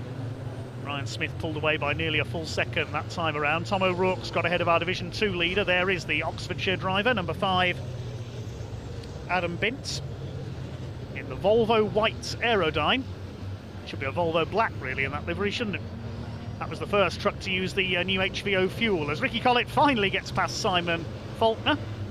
Been trying that for about 5 laps. And moves up into 8th position. Now down to the business of trying to catch Craig Reed ahead of them. They're a couple of seconds back on the Iveco. There it is, chasing John Bowler. Good smooth run on his Division 1 debut. He's looking to get some points on the board. It's 15 points for a win, 14 for second, down to 1 point for 15th place. Bonus point for pole position and for the fastest lap. Fastest lap of Division 1 currently with Ryan Smith. There he is, starting his title defence perfectly, as he always does here at Brands Hatch. Adam Bint continues to lead Division 2. He's the favourite for the title this year, along with Paul Rivette, if he gets his truck up and running. Had 4 wins, Adam Bint, last year. Here's the battle for second. John Powell in the number 6, the DAF LF. 6 wins last season, was only 4th in the points in Division 2. Craig Evans behind is yet to win a race. He's had a few podiums though, a consistent driver more than rapid. Made his debut in 2019. There's a battle further back. Ricky Collett has got ahead of John Bowler. Chasing now Craig Reed. It's the fight for 6th position. So Ricky Collett has closed up. Bowler's dropped a couple of spots there. The number 14, he's sideways coming off Graham Hill Bend. I thought he was going to spin it there. Just getting used to the power of his new number 14 MAN. Simon Faulkner in behind him. 3 minutes to go. Ryan Smith leads by over 4.5 seconds now. Looking set to take his now traditional opening race victory here at Brands Hatch. It's been pretty much a stroll in the park here at Brands Hatch. The first race of this new Daimler Freightliner. It has worked absolutely perfectly for Ryan, the man from Nottinghamshire, in the worldwide truck racing Daimler. Through Graham Hill Bend for the last time. Simon Faulkner, I can tell you, may have got ahead of John Bowler further back, but John Bowler having issues with his transponder. No, he is still 8th. But here comes Flying Ryan into clear ways for the final time. A perfect start to the defence of his British truck racing title. Is it going to be 8 in a row? Well, if his luck keeps up like this and his speed keeps up, it's certainly very likely. Ryan Smith opens the season with a victory. Second place will go to David Jenkins. The gap 6.233 seconds at the line. Third place for Simon Reed. And Stuart Oliver a lonely 4th. An equally lonely 5th is going to go to Bradley Smith, none the worse for that spill on the opening lap. And then 6th place across the line will be Craig Reed, but wait to see where that penalty places him. Over the line goes Craig Reed. I don't think he's got 5 seconds clear of those behind him, so 6th will go to Ricky Collett. John Bowler on his Division 1 debut 7th. Craig Reed ends up 8th. Simon Faulkner is 9th, and Tom O'Rourke will round out the top 10, having started from the pit lane. In Division 2, meanwhile, the win goes to Adam Bint in the Volvo White Aerodyne in 11th overall. John Powell holds off Craig Evans for 2nd, and a lap down Simon Cole will finish 14th, and Jim Bennett the final finisher in 15th. Bad luck to those who suffered damage in that race, but the result confirmed Ryan Smith the winner by 6.23 seconds over David Jenkins, with Simon Reed over 3 seconds back in 3rd place. Stuart Oliver and Bradley Smith racing pretty much on their own towards the end of that one in 4th and 5th, and then a long gap back to Ricky Collett in 6th position. John Bowler a good 7th, Craig Reed a 5-second penalty dropping him to 8th, and Simon Faulkner and Tom O'Rourke rounding out the top 10. Adam Bint wins Division 2 in 11th overall. He finished some 3 seconds ahead of John Powell. Craig Evans 3rd in that division, ahead of the Division 1 truck of Simon Cole in 14th. Jim Bennett the final finisher in 15th in the Seddon Atkinson. Stephen Powell pulled into the pits with problems after that shunt, and of course Michael Oliver and Jock Borthwick didn't take the restart. Congratulations on your first place. I don't want to. I want to go over again because it's so important to me. This we built a brand new truck, first new truck we've ever had. As I've just said, Arnie Aaron Parkin is not seeing his family in 8 days solid. He stayed in the garage. Billy the same. Libby had time off from work. Adam just they've worked tirelessly, and we've built it all ourselves. And I want to say a big thank you to Tim and Melanie Frost at Unit 8 because they supplied us some parts that without them with timing that we just never got. So, and of course all my sponsors. I don't want to take any credit for that win. The truck deserves it, the team deserves it, and the partners deserve it. But must have been the autopilot that won the race then. Fantastic, well done Ryan, congratulations, great start to the season. Quick repairs all round after the incident in race 1, but race 2 is now upon us. Let's see if they can make up for some lost time. Let's have a look at the grid then for race number 2 for the British Truck Racing Championship this weekend. This is based on the 2nd fastest times in qualifying. Ryan Smith, number 1, will start on pole alongside number 69 David Jenkins in the MAN. Second row, number 7 Stuart Oliver and 89 Simon Reed. Row 3, 32 Jock Borthwick. A lot of damage from race 1. Good to see he's repaired the truck. Start alongside 46 Bradley Smith. Row 4, number 3 Stephen Powell. He's repaired as well. Start alongside 14 John Bowler. On the 5th row, 92 Simon Faulkner, although I can see in the background there his truck moving forward. Has he had a problem, I wonder? Start alongside number 12 Michael Oliver. Hopefully he'll get to start this race. Row 6, 68 Craig Reed and 41 Simon Cole. I didn't see him as the trucks came up to the grid, so we'll wait to see if Simon's there. And completing the Division 1 field, number 95 Ricky Collett. Then we move back to Division 2. Craig Evans, number 10 on pole, alongside number 6 of John Powell. Then number 5 Adam Bint, the winner of race 1, and 28 Gentleman Jim Bennett. 86 Tom O'Rourke, as explained, will start from the pit lane after his qualifying times were disallowed due to that infringement where he exceeded the 100-mile-an-hour speed limit. The speed recording device was not activated in his truck during qualifying. Ryan Smith looking for 2 wins out of 2. Scored 14 wins on his way to the title last year. David Jenkins alongside him. Stuart Oliver and Simon Reed on row 2. Jock Borthwick and Bradley Smith on the 3rd row. Then Stephen Powell and John Bowler. Michael Oliver alone on row 5. We ride with Jock Borthwick as they come through clearways. The pace truck is in pit lane. Looking back from Simon Reed's truck as the revs begin to rise. Here we go. Up towards the red lights when they go out. Get ready to feel the thunder as the power comes on from these 1,000 horsepower engines. Here we go with race 2 of the weekend for the British Truck Racing Championship. Ryan Smith will take the lead as they go into Paddock Hill Bend for the first time. Stuart Oliver trying to get through on the inside there. He can't quite get alongside David Jenkins. We ride with Jock Borthwick alongside Bradley Smith. Looking back now from Simon Reed as they head up towards Druids for the first time. Will they all make it round Druids Hill Bend this time? Smith leads from Jenkins. Oliver side by side for 4th between Bradley Smith and Simon Reed. Reed moves through on the inside. We look back from Simon Reed. There's Bradley Smith behind us. Then it is Jock Borthwick, the Scotsman. Then Michael Oliver. He's got away well. Stephen Powell just behind him as they file their way down to Cooper Straight for the first time. It's called Cooper Straight. It isn't quite straight. Up towards the left at Surtees, the right at McLaren. Ryan Smith has the early lead from Jenkins, Oliver, Reed, Smith, Borthwick. Oliver Jr. is next in the order. Division 2 is being led, by the look of it, by John Powell. There's Paul Rivett, just waiting for the right time to make his move from the back of the field. They complete the first lap then with Ryan Smith already over a second clear of David Jenkins at the front of the field. Over the line they go. Let's see where Tom O'Rourke can get up to around this opening lap. It's at the tail of the field at the moment, I think. Make sure he comes through on this lap. Yes, he has. On board with Jock Borthwick, chasing Bradley Smith on the run up towards Druids. You can see the heavy roll caging in the cab of these trucks. Fifth place is Bradley Smith, then Jock Borthwick, then it's Michael Oliver and his rather battered MAN after the contact earlier on. Seems to be a bit of a damage magnet over the last couple of seasons, unfortunately. And hang on, the red flag is coming out. What has happened? Oh, that's what's happened. It's Tom O'Rourke. He's in the gravel at Paddock Hill Bend. It's quite a long way up Paddock Hill Bend towards Halewood Rise. So what has happened there? See if we can see what's happened. Back of the field, coming down Paddock Hill Bend, he runs wide. Yeah, the truck just straightened up in the middle of the bend. I don't know whether something broke in the steering perhaps there. Great shame for the Scotsman. Here we go, ready for 12 minutes of truck racing. Well done to the recovery teams there. Getting Tom O'Rourke back to the paddock. Hopefully we'll see him back out tomorrow. Smith and Jenkins lead them up towards the red lights.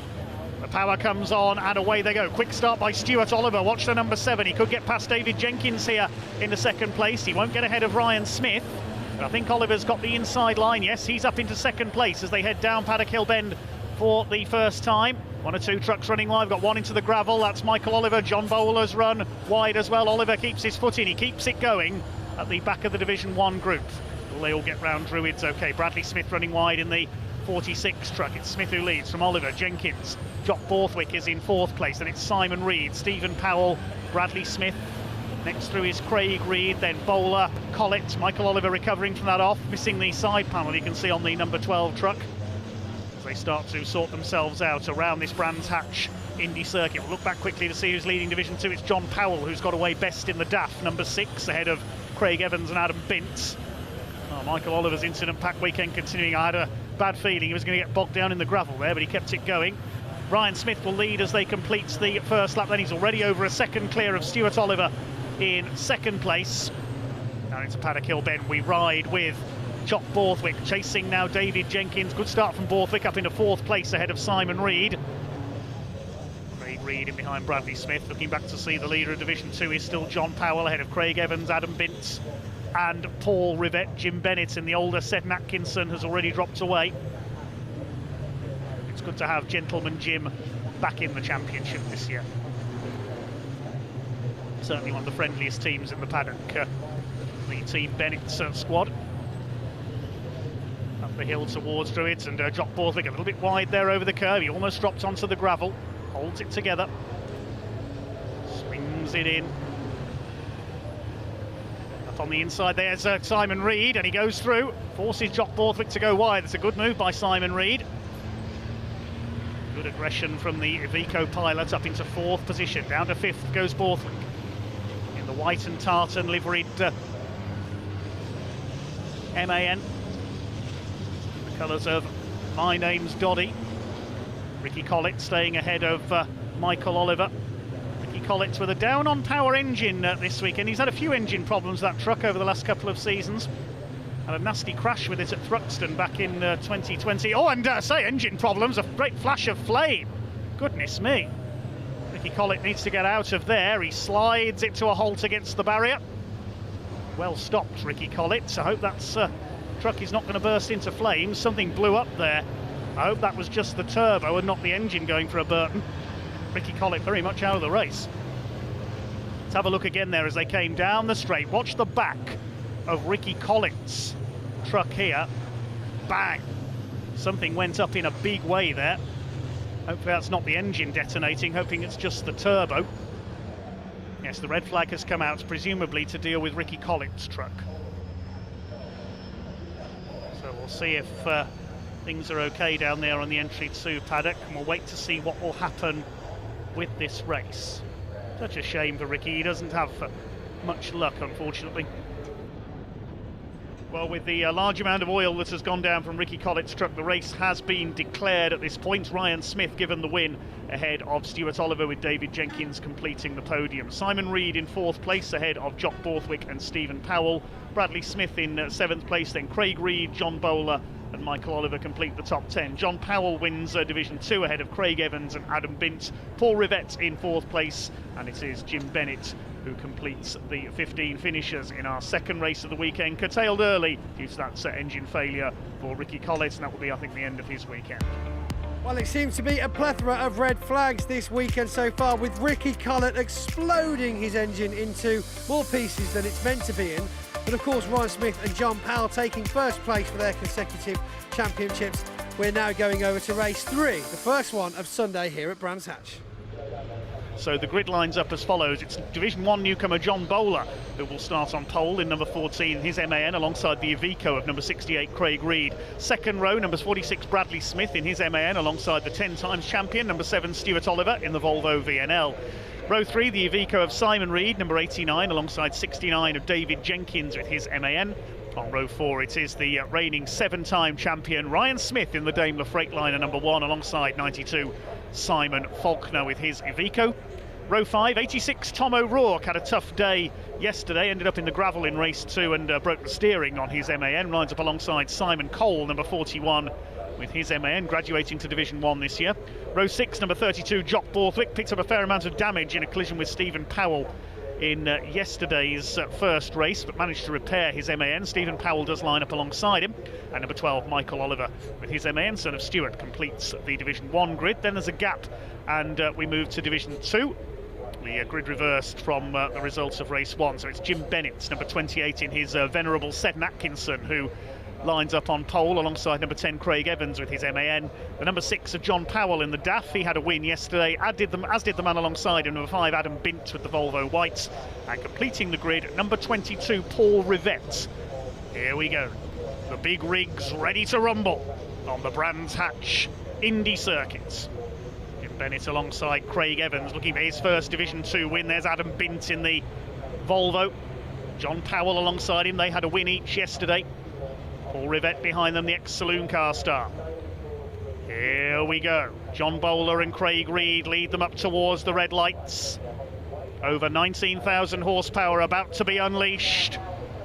Here we go, the power comes on and they're away down towards Paddock Bend for the first time. Good start by Stuart Oliver, good start by David Jenkins, but it's the two front row men who have the advantage into Paddock Hill Bend for the first time. John Bowler, is he going to keep his nose in front as they go towards Druids, and off wide goes one of our front row men, that was Craig Reed. He's dropped back, just ran over the gravel there, but he's kept it going. There's a bit of slip and slide in the pack, and Stuart Oliver has come through, as I expected, into the lead. Stuart Oliver leads in the Volvo from 4th on the grid. It's side by side for second, John Bowler and David Jenkins. Great cloud of dust in the background where Craig Reed ran wide. A bit of grass tracking there for Jock Borthwick. 3 wide through Graham Hill Bend. That doesn't work in cars, never mind in trucks. 92 of Simon Faulkner got squeezed in the middle there. Bradley Smith has dropped back a little in the 46. He's battling with the Reed brothers. Wait to see what the order is as they come round to complete the opening lap. Looks like it is Stuart Oliver who's got the lead, and Ryan Smith is in heavy traffic there in the midfield. Stuart Oliver's away and gone in front. David Jenkins having a go at John Bowler for second place. Then it's the first of the Reeds. Which one is that? That's Simon Reed in 4th place. Craig, of course, ran wide on the first corner. Impossible to tell the two Ivecos apart from a distance. David Jenkins trying to go through into second place past John Bowler. They head up towards Druids. Ryan Smith is in traffic at the moment. He was down in 6th at the end of the first lap. Side by side for third, Simon Reed trying to move past John Bowler. David Jenkins has already gone through up into second place. There's Flying Ryan, that's a stunning looking Daimler Freightliner, the bonneted number 1, just ahead of Jock Borthwick in the 32. But look at the lead Stuart Oliver has built up already. He needs to build a good lead, because in case Ryan Smith does get through this traffic, he's having a go at Bradley Smith and John Bowler now. John Bowler holding him off. New to Division 1 this year, 10 times champion, still leads, and John Bowler still holding off Ryan Smith, who now gets a run on the inside up towards Druids Hill Bend, here he comes. On board with Ryan as they go round the right-hander, steering the truck one-handed, keeping his other hand on the gear lever through there. He's got through past the number 14. I think Bowler's lost another place. I think Jock Borthwick may have come through as well. We look back from David Jenkins in second place, Simon Reed's Iveco in third. A spin at the back of the field, that's Jim Bennett, the veteran in the Seddon Atkinson, sliding off at Surtees. Just under 11 minutes of the race to go. Jim Bennett's got going again, just being lapped there by David Jenkins and Simon Reed. Gentleman Jim is trying to stay out of the way of the Division 1 trucks there. Bradley Smith's had to go wide around him there. That could let Ryan Smith in for an attack into Druids. Yes, he's got the inside line. Ryan up the inside, squeezes through and up into fourth place. Now, next target, a little way up the road, is Simon Reed. Here's the battle further back for ninth place between John Bowler and Stephen Powell. Stephen went straight on into Druids for the first time in yesterday's race, unfortunately. Never mind that, because look at the way Simon Reed is going. He's right up alongside David Jenkins, but that's left the route through for Ryan Smith. He left the gap there. And Ryan says, thank you very much, I'll go through for third place. Now, it won't take him long to have a go at David Jenkins. They are arch rivals, these two. Here's the battle in Division 2. It's close between Evans and Powell. Powell only half a second behind now. Can the DAF, the Dutch machine, get ahead of the MAN? Look at this, the leader's weaving between the pack markers. That looked pretty spectacular. Hasn't helped Ryan Smith's lap time, though. He's lost a couple of seconds there. Well, in fact, they're all slower because of getting through the traffic. Less than 3 minutes to go now. Craig Evans still hanging on in the lead, looking for his first Division 2 win. Cloud of dust there, someone's been off. Here they come. Is it going to be checkered flag this time for Stuart Oliver, the man from the northeast? 10 times British champion, 1 time European champion. Here he comes then in the GT Tyres Volvo. Is it going to be checkered flag this time? It certainly is. There's the checkered flag. Stuart Oliver wins our first truck race of the day. David Jenkins second. Ryan Smith has to settle for third. Fourth, it is Simon Reed. Bradley Smith takes a good fifth position. Well done, Jock Borthwick, a fine sixth. His fellow Scotsman, Tom O'Rourke, in seventh. Eighth, it is Michael Oliver. Ninth, over the line, is going to be John Bowler, just ahead of Stephen Powell, Craig Reed and Simon Faulkner. What about Division 2? Where are the Division 2 trucks? They'll be coming round the final corner now. Is it going to be Craig Evans or John Powell who takes the victory in Division 2? They're coming towards us now. It looks like John Powell's got ahead of Craig Evans. In fact, they come over the line. Yes, it's John Powell. Powell has won it. Craig Evans, a slower lap there on the last lap. Was it Evans who ran wide? We saw that cloud of dust at Paddock. It was. Oh, what a shame for Craig Evans. Losing the class win with just a couple of laps to go. What a disappointment for Craig Evans. Let's check out the results of that one then. Stuart Oliver taking the win, while Ryan Smith was given a 10-second penalty for an out-of-position start. He drops down to 6th place behind David Jenkins and Simon Reed, Bradley Smith and Jock Borthwick now rounding out the top 5. Tom O'Rourke turns his weekend around somewhat in 7th, ahead of Michael Oliver, then John Bowler, Stephen Powell, Craig Reed and Simon Faulkner completing the Division 1 finishers. John Powell snatching the win late on in Division 2 from the unlucky Craig Evans. Adam Bint completing the podium among the Division 2 trucks. Disappointment there for Craig Evans. Paul Rivett in 16th place, Simon Cole a lap down in 17th, and Jim Bennett completing the finishers, all 18 trucks going the distance. Incredible result. I completely, it's almost like I blinked and all of a sudden you were seconds ahead of the pack. Yeah, I had a great start, you know. The start at Brands is always a little bit touch and go, and all credit to the boys in front. They maybe haven't got the experience as this old lad, but I managed to get a good start, get through and kept in tight, because the outside on Paddock Hill is not the place to be, so over the moon with that. Fantastic, Evans. So it's a good start to Sunday. Not your first trophy of the weekend though, so that's good news as well. Absolutely, yeah, that's right. We've got a big trailer to take them all home in, so we'll just keep piling them up. I'll say you got a few from last year as well, I think, so plenty of room left, yeah. Stuart, thanks very much for talking to us. Congratulations. Well, what an action-packed race that was, with Stuart Oliver back on top. That's the 10-time British champion, of course, taking his first place for the season. We're heading to race 4 now. Let's see if he can do it again. So it is Craig Reed, who finished 8th yesterday, who will take pole in truck number 68. 46 Bradley Smith alongside. Second row, number 3 Stephen Powell, the local man, and 32 Jock Borthwick, the Scotsman. Row 3, 89 Simon Reed, and alongside him David Jenkins in the 69 truck. Row 4, number 7 Stuart Oliver, winner this morning, and number 1 Ryan Smith, double winner yesterday. He's got to come through from 8th this time. On row 5, it's number 14 John Bowler, number 12 Michael Oliver. Row 6, 86 of Tom O'Rourke. He failed to finish yesterday's race, went off into the gravel and suffered broken steering, unfortunately. Simon Cole missed race 2 yesterday. He starts alongside, as did number 92 Simon Faulkner. He failed to take the restart, so he starts at the back in the 92. Then there's a gap, and we've got the Division 2 trucks. They'll start in reverse order as well. Jim Bennett's number 28 in the set, and Atkinson will be at the front of them. Alongside him, number 22 of Paul Rivette. Then it's Adam Bint, number 5. Number 10, Craig Evans. And number 6, John Powell, going for his 3rd win of the weekend from the back of the grid. Craig Reed minus his front bumper after a bit of contact in, the front valance after a bit of contact in the race earlier on. Race 4 of the weekend then for the British Truck Racing Championship. Bit of steam coming from the water-cooled brakes on Adam Bint's truck. There is the DAF of John Powell at the back. The pace truck is into pit lane. Craig Reed and Bradley Smith on the front of this partially reversed grid. Can one of them hang on to take their first win of the season? 15 minutes of truck racing coming your way here at Brands Hatch in the sunshine on this Easter Sunday. The power comes on and away they rumble down towards Paddock Hill Bend. Good start by Craig Reed, the man from Stoke in the Iveco Stralis. Will lead into paddock for the first time. Good start by Stephen Powell there, just getting a bit of dust kicked up on the inside. They've all made it round paddock for the first time. Let's hope they make it around Druids. Craig Reed has the lead. Stephen Powell making a move up the inside, side by side with his old adversary from yesterday, Jock Borthwick. Simon Reed behind them. They've all made it round, I think. Great stuff.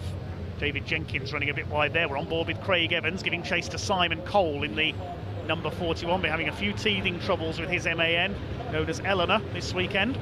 He certainly hasn't gone in 60 seconds just yet, though. Craig Reed has the lead, though. Over the curve, and straight off goes Simon Reed. Goodness me. Straight on he goes, misses the tyre wall. And it's a good job he stopped. They got the truck stopped there and didn't cannon back into the pack on the other side there as they came out of Clark Curves. That would have been disastrous. Somebody else running wide there, Jock Borthwick, kicking up the dust out of Clark Curve there. He's lost some ground. Now, was there contact between Jock Borthwick and Simon Reed? We'll wait and see if we can get a replay of that. Bradley Smith is in 3rd place behind Stephen Powell. Stuart Oliver's up to 4th, and Ryan Smith is 5th. Now, something broke there. There was no contact. That was either a steering or brake failure. The truck just charged straight on. That was a scary moment indeed for Simon. Just went straight off there. No way he could slow the truck down. And he was very lucky. There was a lot of open space for that truck to come to a halt in. That could have been very nasty. On board with Craig Evans, back in the Division 2 pack. He's currently showing us 4th in Division 2 with John Powell ahead of him. Coming up on Simon Cole in the Division 1 machine. Yeah, Simon's still just getting used to his new MAN as Craig Evans goes through. Here comes David Jenkins up the inside into Paddock Hill Bend. Up into 4th place. Now Stuart Oliver looking ready to attack, but he's got to be mindful that Ryan Smith is there as well. Smith dodges to the outside. Stuart Oliver moves to cover. Here comes David Jenkins. Oh, Craig Reed's run wide, coming out of Druids. This is Oliver's opportunity. If he can get up alongside, he'll never go round the outside of Graham Hill Bend, surely. Still side by side. If Oliver keeps his foot in, he could take the lead down the straight. Yes, he's done it. Stuart Oliver leads. Craig Reed moving to cover there, but I don't think he'll stop Ryan Smith getting through at Surtees. No, Smith's going to go through into 2nd place, and Jenkins could get 3rd as well. No, Reed able to defend from Jenkins. He's down to 3rd, and it's Oliver versus Smith for the lead now. Still plenty of time to go in this 4th race of the weekend for the British Truck Racing Championship at Brands Hatch. See how much time there is to go as they come up over the line. Just over 7.5 minutes, so we're coming up towards half distance. And here comes Ryan Smith. Here comes David Jenkins up on the outside as well. Ryan Smith is not holding back. He's going for the lead. Round the outside of Stuart Oliver, back to the inside. He's driving that truck like a touring car. David Jenkins to the inside on Craig Reed. He's surely going to go through here for third place at Druids. Yes, he's done it. Achievement to get 2 cars side by side successfully through Druids, never mind 2 trucks. Here's the Division 2 leader, Adam Bint, looking for win number 2 this weekend. On board with Craig Evans. He's 4th in the division, behind John Powell ahead there in the DAF. 2nd ahead of them, Paul Rivette, a better run for his MAN this time, the Napa Racing truck. The other Division 2 runner, of course, is Jim Bennett. He's been lapped. I believe Simon Reed is still running as well in truck number 89. He did get going, but he's a lap or 2 down as Ryan Smith. Oh, he tried a move there by the look of it. He's gone wide at Graham Hill Bend. What happened there? David Jenkins up alongside him. I saw something fly up into the air. Was there contact there between Oliver and Smith? Yeah, Smith's still on the wide line. Throws the truck back across in front of David Jenkins. You know these two are deadly rivals. He does not want to let Jenkins by, but he's going to have to through Clark Curve there. Yeah, Jenkins up alongside. He's going to go through. Is there damage to Ryan Smith's truck? It suddenly seems not to be handling as well.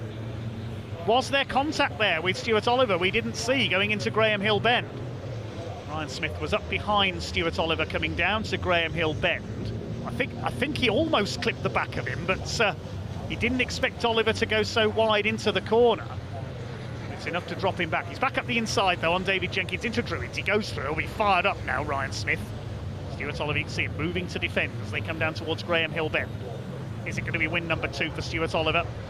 This would tie the score at 2 wins apiece for the weekend. The decider will be race 5. With Craig Evans over the line of challenging John Powell for a podium place in Division 2. Here they come into the final couple of corners. I don't think Ryan Smith's going to do it. I think he's going to have to settle for second place. Stuart Oliver gets his foot down. Ryan Smith will try and get up alongside. He'll try the outside run, but he's not going to do it. Stuart Oliver takes win number 2 of the weekend. Ryan Smith second. David Jenkins third, covered by less than 1.5 seconds at the line. And well done, Craig Reed, a fine 4th place. Further back, Michael Oliver, his best finish of the season so far in 5th. Stephen Powell in 6th, then Tom O'Rourke, Jock Borthwick and John Bowler. And here comes Adam Bint, the Oxfordshire driver in the older Volvo. Is going to come in to take the win in Division 2. 3.5 seconds clear of Paul Rivette. He's led Division 2 all the way.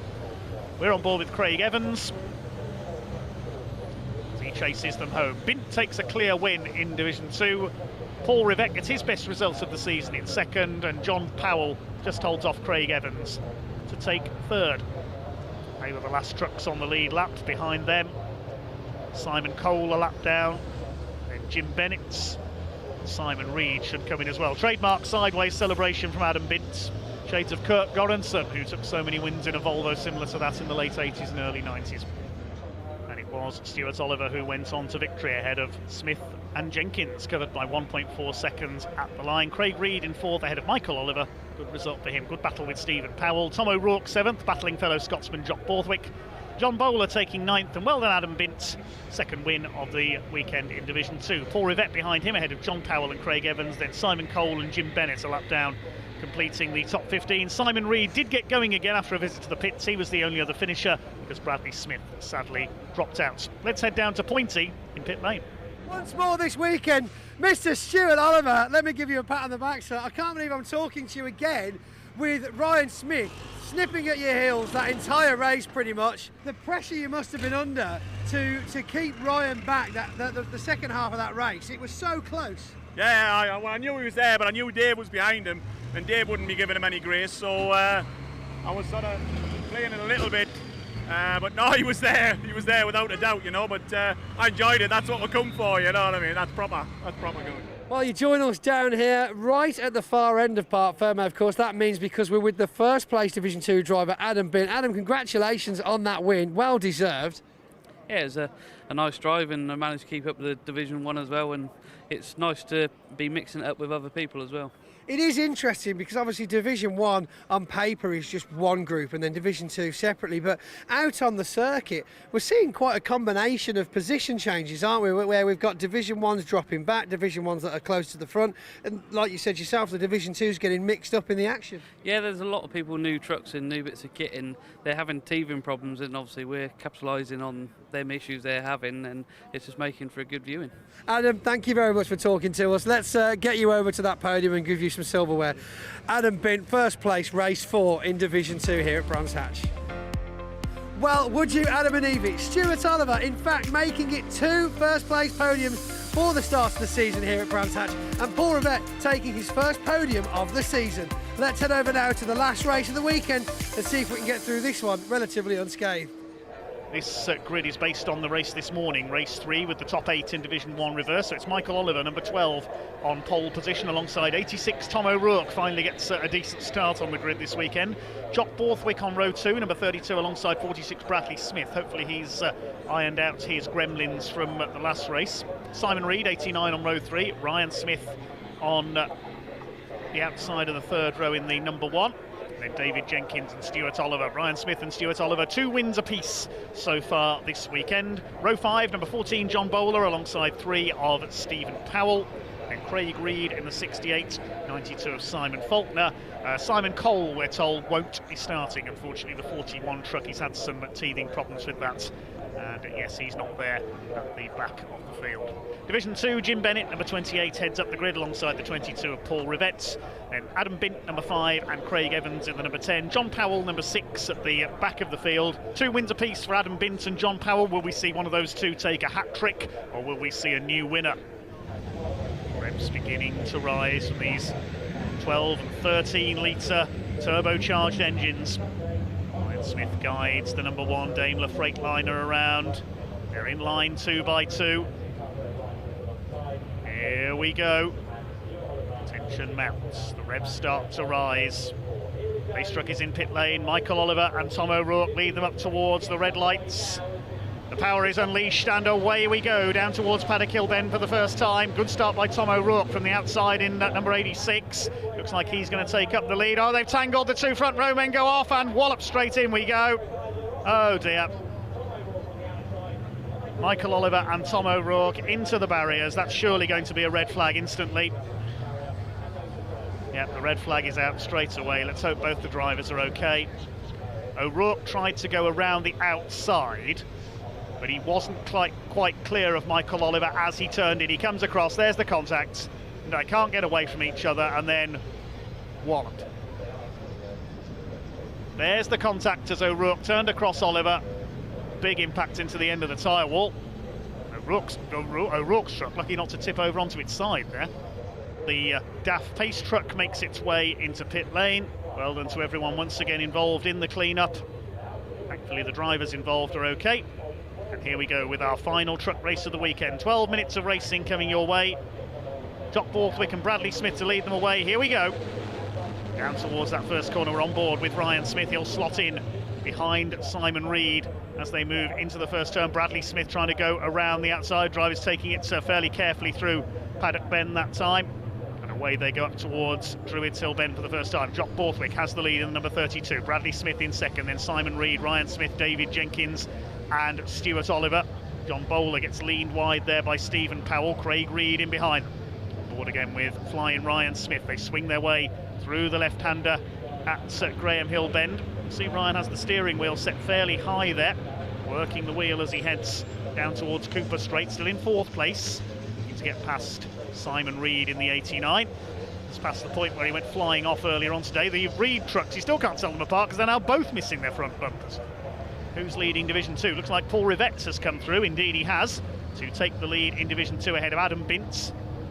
Then it's John Powell in 3rd, Craig Evans in 4th. Jim Bennett has already dropped back in the almost vintage Seven Atkinson. Here are the Division 1 leaders, and Ryan Smith's got past Simon Reed. That was at the end of the previous lap. He's up to 3rd. Now Bradley Smith's going to have to work hard to hold him off here. Oh, Jock Borthwick's gone wide, coming out of...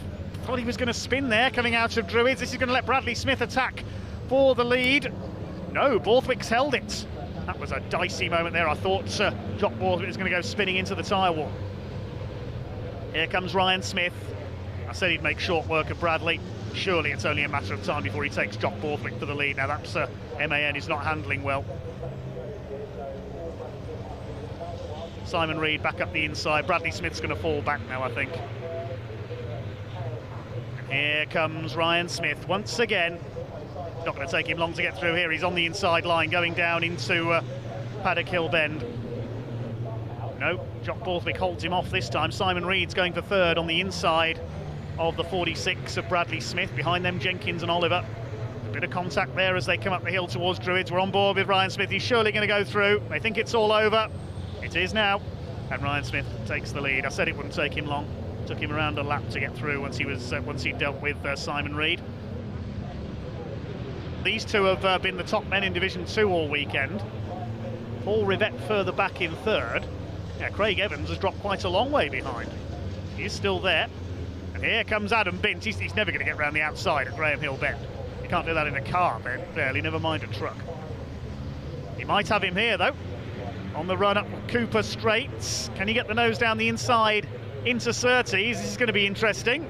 He's going through, surely. He's got the inside for the left-hander. No, you don't, says John Powell. Bit of wheel banging. Would you want to be wheel banging in 2 5-ton trucks at that speed? And John Powell's held the lead. Here's the battle for second, and Simon Reed could be about to make a move here into Druids for second place in the Iveco. There he goes, up the inside, and he's through. Simon Reed into second place, but look at the lead that Ryan Smith has got. He's in a different league. Once he's clear of the traffic, he just clears off. Bradley Smith going well in the 46. Could he get on the podium here? If he can get ahead of Borthwick. Still these two side by side. Nothing to choose between John Powell and Adam Bint. And despite a couple less entries this season, it is going to be an interesting battle in Division 2, I think, this year for the title. Down the hill. Into Graham Hill Bend once again. Bint cuts back to the inside. Now he's got a run on John Powell. He's got the inside line. Is he going to go through this time? He's got to get it done before they go into Surtees. Yes, he's done it. Nice move. Adam Bint's been trying to do that for about 3 laps. Ryan Smith's just going quicker and quicker. He's done a 58.143 this time. And here's the battle further back. Jock Borthwick is getting more and more sideways in that MAN as he tries to hold onto a podium place. And bash! Oh dear. Tried to turn across there. Bradley Smith, David Jenkins, Stuart Oliver, Stephen Powell all take avoiding action. Great cloud of tyre smoke. And that just about sums up Jock Borthwick's weekend, unfortunately. Been a trying debut in Division 1. He got sideways there, tried to turn it back. Bradley Smith couldn't avoid him. Here comes Ryan Smith, the Northside Truck and Van Limited Daimler freight lineup, run by Worldwide Truck Racing and driven by Ryan Smith from Mansfield in Nottinghamshire, the undisputed king of British truck racing. 2 wins earlier today for Stuart Oliver, but Ryan Smith will set the record straight. It's going to be 3-2 between the two rivals. Ryan Smith crosses the line, takes the victory. No celebration at all from Ryan and the cab there. Second place goes to Simon Reed, and well done Bradley Smith, a fine third place. Stuart Oliver fourth, ahead of David Jenkins. Stephen Powell is sixth, and these two still battling in Division 2. Craig Reed seventh, John Bowler eighth. The unfortunate Jock Borthwick will take ninth. For 10th overall, it's going to be Adam Bint. He's going to hold off John Powell. Here they come. What a great fight these two have had. It's 3-2 in favour of Adam Bint over John Powell. Paul Rivett comes over in third. Fourth will be Craig Evans. And Jim Bennett completes the finishes. Provisional results of that one then. Ryan Smith taking the victory ahead of Simon Reed by 6.5 seconds, and he got the fastest lap as well. Bradley Smith, a good third, his first podium of the season, ahead of Stuart Oliver, David Jenkins, with Stephen Powell in 6th position. 7th goes to Craig Reed ahead of John Bowler, then Jock Borthwick in 9th after spinning away a podium position after contact with Brad Smith. Adam Bint just taking the win in Division 2 by less than a second from John Powell, Paul Rivett, Craig Evans and Jim Bennett. A couple of trucks missing for that one, of course. Michael Oliver and Tom O'Rourke didn't take the restarts. Bradley, how the devil are we? First trophy of the season, that's got to feel great. Yeah, no, it's a good way to finish a a good weekend really. We tried to finish every race, but fortunately last race we had a first handbrake pipe, so put the handbrake on, which put the brakes on fire. But yeah, to finish on the podium, sorry for Jock, have a little love nudge down the bottom there, but yeah, it was good. The trucks were brilliant all weekend. Big thank you to Tim, Tom and Melanie at Unit 8 Motorsport for all the help, the shots. It's brilliant people, brilliant advice. Tim and Melanie, believe it or not, were actually at my wedding. They're great friends of mine, yeah. Really nice people. Unit 8 Motorsports, big in Europe as well, isn't it? Oh yeah, brilliant. Yeah, we've got Albacetti, brilliant driver, and great team. Brilliant at what they do, and yeah, it's brilliant. Looks like they put some magic into your Ferns truck then. Oh yeah. Well, as you can see and hear behind me, drivers are back in trucks making their way back to their tents to pack up and go home. It's certainly been a fantastic and, let's say, eventful start to the 2023 season here at Brands Hatch for the British Truck Racing Championships. That's all we've got time for now though, so please do have a great month and we'll see you back at Pembrey, South Wales.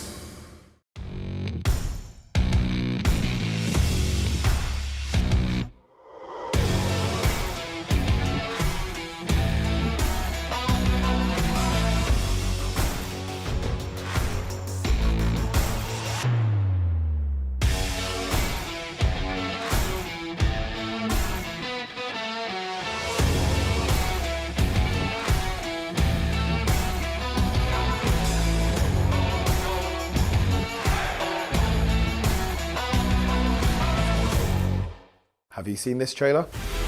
If you have, take a photo when safe and then send it to us. All for a chance to win one of our 5 miniature truck and trailers.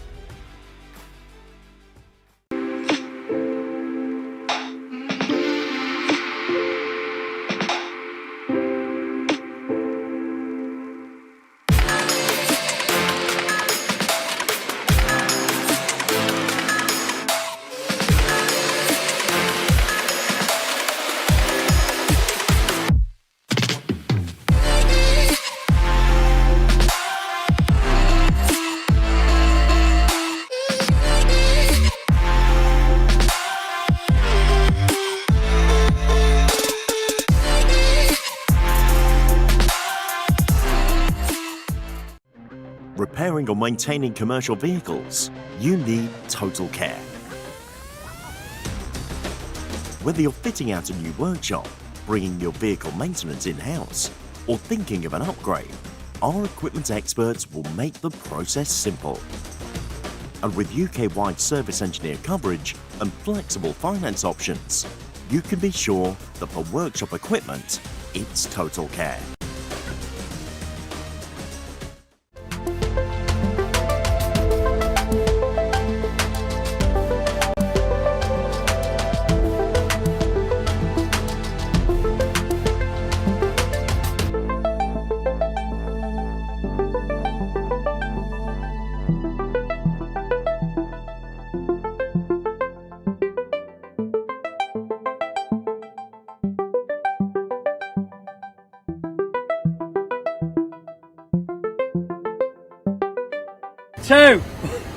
So here we are down in the paddock with Steve Powell, and Steve, we're just looking at the front of your lovely truck, still in a relatively good condition, unlike some trucks in the paddock. Tell us, we've got some very nice grills on yours and teammate Neil Yates' trucks. Thank you to the team and sponsors, and of course some great sponsors on the front of the truck as well. Tell us a little bit about why you've had this done, because I've not really seen it before.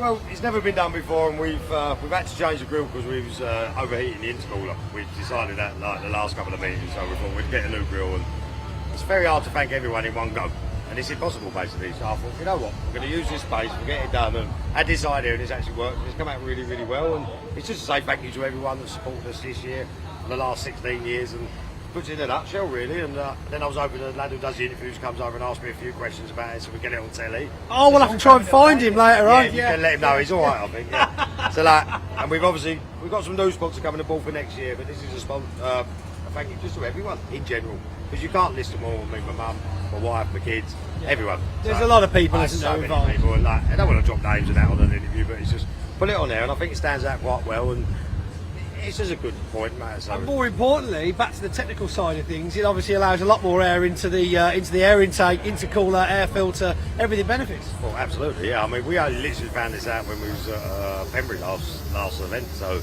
we thought we'd do that. Take advantage of it, and that creates more sponsorship space for next season anyway. We've got Stefan on us with this weekend, who's given us a wealth of knowledge, like unbelievable. Like, He's been around it a little while, though, hasn't he? But I've known him for years anyway, but silly little things like I used to leave my hand on the gear set, I've been told off for that, but I listen to him, and it's really good, the whole team, and everyone's benefiting from it, and he's just such a nice lad, you know, and I appreciate the time that he's given us this weekend and for the boys, because we struggle in Division 1. We have no setup, we have nothing, so to get a little bit of help from there, because my boys are good.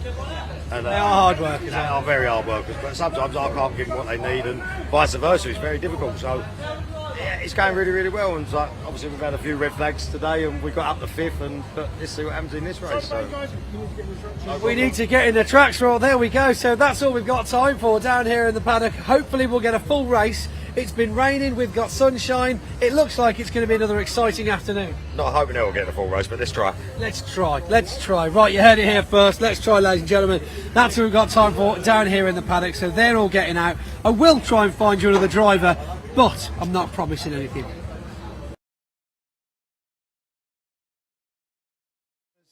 Now, of course, we saw an incident happen in that first lap of the first race, and it didn't look great. We're not really sure what happened at the time. I had a replay on my phone. It didn't look like there was too much going on, but you can see we are now deep in the rear right corner of his truck. The Volvo Bullnose, of course, running the D26. It looks like there's some serious movement on that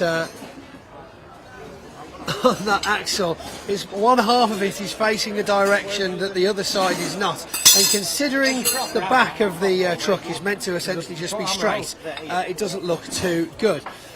We've got Stuart Oliver here. If we give those guys some room to work, John, and we'll have a quick chat with Stuart. Stuart, try and recall, if you can, what on earth happened that, of course, sent you and Division 2 driver randomly, we'll get to qualifying in a minute, Paul Rivett, spinning off. I haven't seen any footage yet. It's all just a blur. I actually thought I was at a fun fair, not at a truck race, when I was just going round and round, you know. But I don't know. Yeah, so I had a good start. Got round 1 or 2 on coming around Paddock Hill, going up to Druids, fine. I did see Dave Jenkins went off. Well, he was maybe hit, but he did go off. I thought, oh, we're going good. Then he just came back in front of us, and everything just went from there. It just sort of everybody was just hitting everybody, but I was in the middle.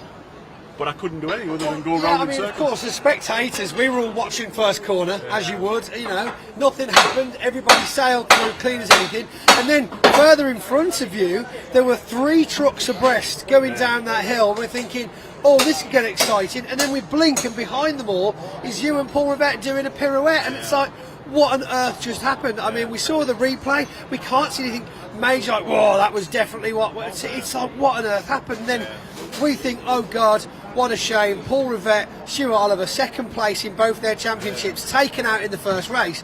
And then Ricky Collett off, red flag. At the moment, we've not heard anything from race control to say there's even any points getting awarded for that race, which will, of course, do you a bit of a favour as well. Well, it will, but the boys, you've got a lot of work to do to get it out again, you know what I mean? It's, I think it's we're having a look and we'll assess it, but I think it's going to be a struggle to get it out, to be fair. You know, the axles, like a banana. I can see that, yeah, it's not the right shape at all, is it? So do you think that happened in some kind of impact, or what? I believe, well, Adam was behind us, and you know, I saw Paul Rivett at one stage hit us one way, and then as I was spinning, Adam hit us another. But you know, it's not Adam's fault; he would have nowhere to go. But there was a massive hit. So it's which would be Adam. He said he's got a lot of front end damage. So, but you know, it is what it is. We'll see what we can do. We'll get it put together, hopefully, and get out again. Indeed. Well, we'll leave you guys to it. Stuart, I'm terribly sorry for that terrible start to the weekend. Let's try. We've got Craig Reed here, actually. Hello. Craig, there's a strange feeling in the paddock. No one's got a clue what's going on. Yeah, no one did know what was going on the track either. Just the same old thing. It's very greasy. The qualifying was actually quite grippy, even though it was wet. But it went greasy with it drying up. But I don't know. Obviously, I was behind John, but just couldn't get. He was just a massive snarl up, and then people were just going for gaps, just getting too excited. But basically, typical British truck racing on a Saturday morning. But indeed, would you have it any other way?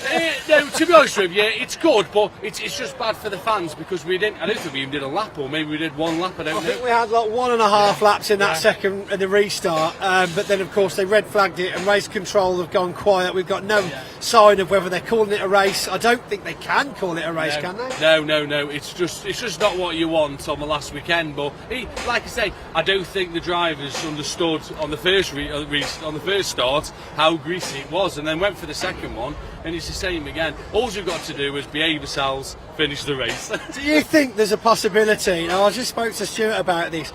Obviously, as fans, as spectators, we all watched corner one thinking, right, this is it, here we go, and everybody got through. Do you think that maybe just flicked a switch in the drivers and went, oh, well, if we've made it through the first corner, we'll be all right now?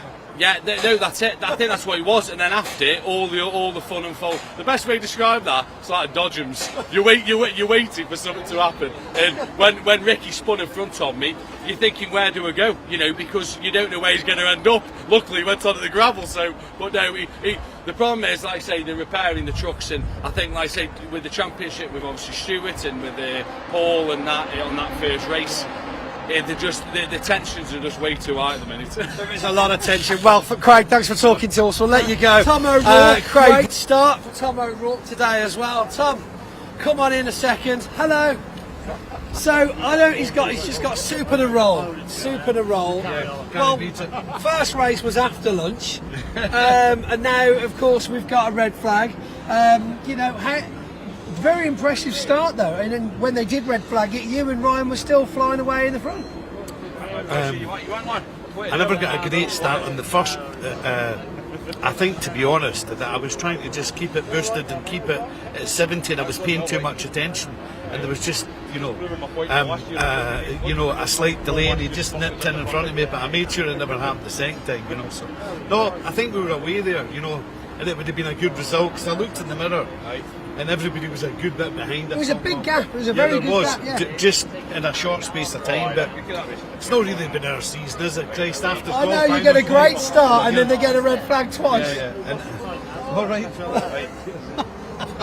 Yeah. Saying well done. I mean, saying well done. Well, it wasn't you. I don't think we get much more than a lap done, So. Yeah, it was. I think it was about a lap and a half by the time Ricky went off that second start. Yeah. And again. Still no word whether we're getting anything for that. I don't think we will. They can't classify it as a race. It's a shame. Hopefully they'll maybe have another race tomorrow. It would be nice. I mean, looking at it, the timetable might permit it. We are meant to be starting that last race around 3:30 tomorrow, so there is definitely time before the fireworks. It's just whether or not tomorrow's running too late that we can't. I think it's well late. Will be a big thing. Yes, it will start to get dusk around 4 or 5 o'clock, definitely. I'm looking forward to the next one though, so I'm on hold for the next one, so hopefully we'll get more than a lap, You never know, All right, Tom, thank you.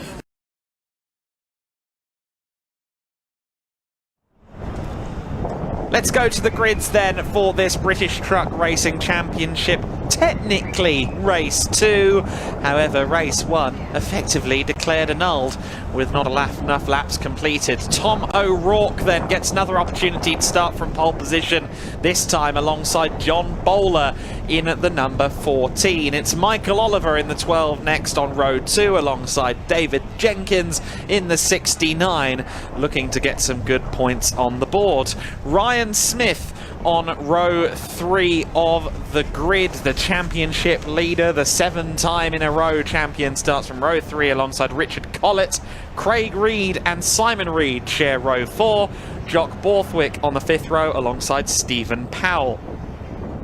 Moving on to row 6 of the grid, and it is Bradley Smith, the 46, due to start alongside Stuart Oliver. However, based on what we saw there earlier on, I'm not sure if Stuart will be there. Hopefully Stuart Oliver in the 7 will take the start.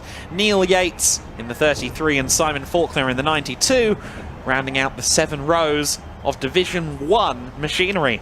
We then move on to the Division 2 order, where Paul Rivett is set to be our Division 2 pole sitter. However, he was also towed away after damage earlier on. Adam Bint is alongside in the number 5, Craig Evans next in the number 10, then it's John Powell in the 6, the final row, Simon Cole and Jim Bennett in the 41 and the 28 respectively.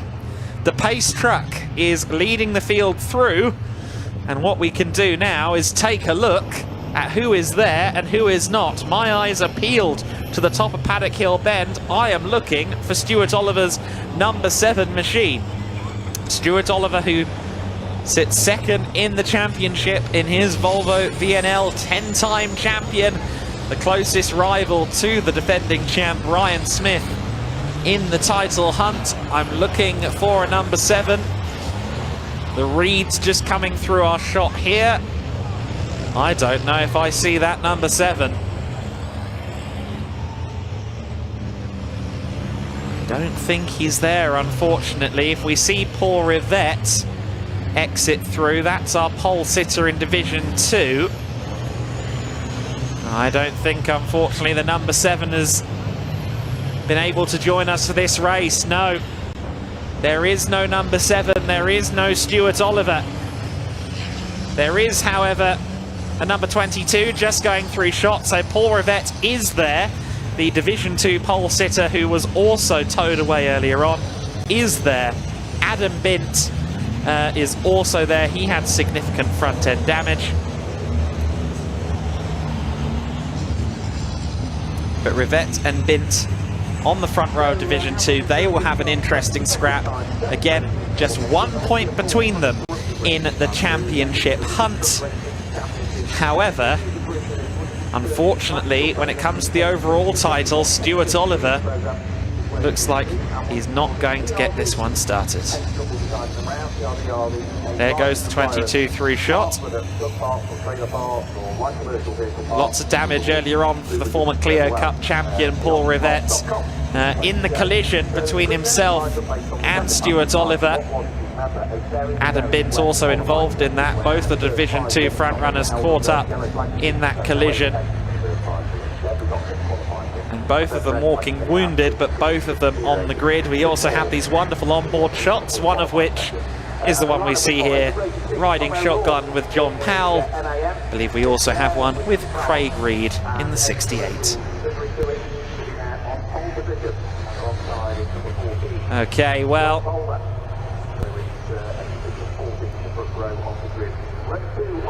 there is the 68 of Craig Reed. He will be right behind the number 1 off the start, Ryan Smith, who comes into this race again, since we understand that last race has been voided from history. The points from before still stand, so 391 points for Ryan Smith, 359 for Stuart Oliver, who unfortunately doesn't look like he's taking the start.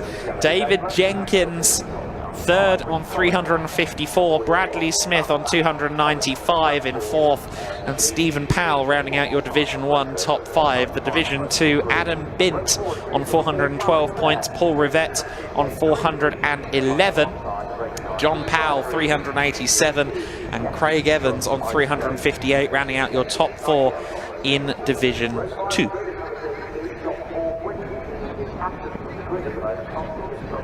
That earlier race was carnage personified, was it not? With almost 2 full laps of racing happening between incident and accident aplenty.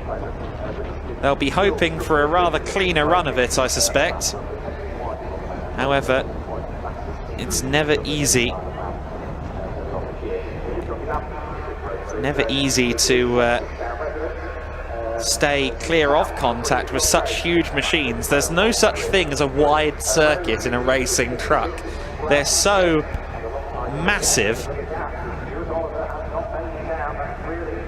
They're just so massive that trying to find space is very, very tricky indeed. I'm just looking at some of the bulletins for this event just to see how our schedule will be affected by the earlier issues. Obviously, we didn't get a race earlier on. The question is, will they try and fit another race in?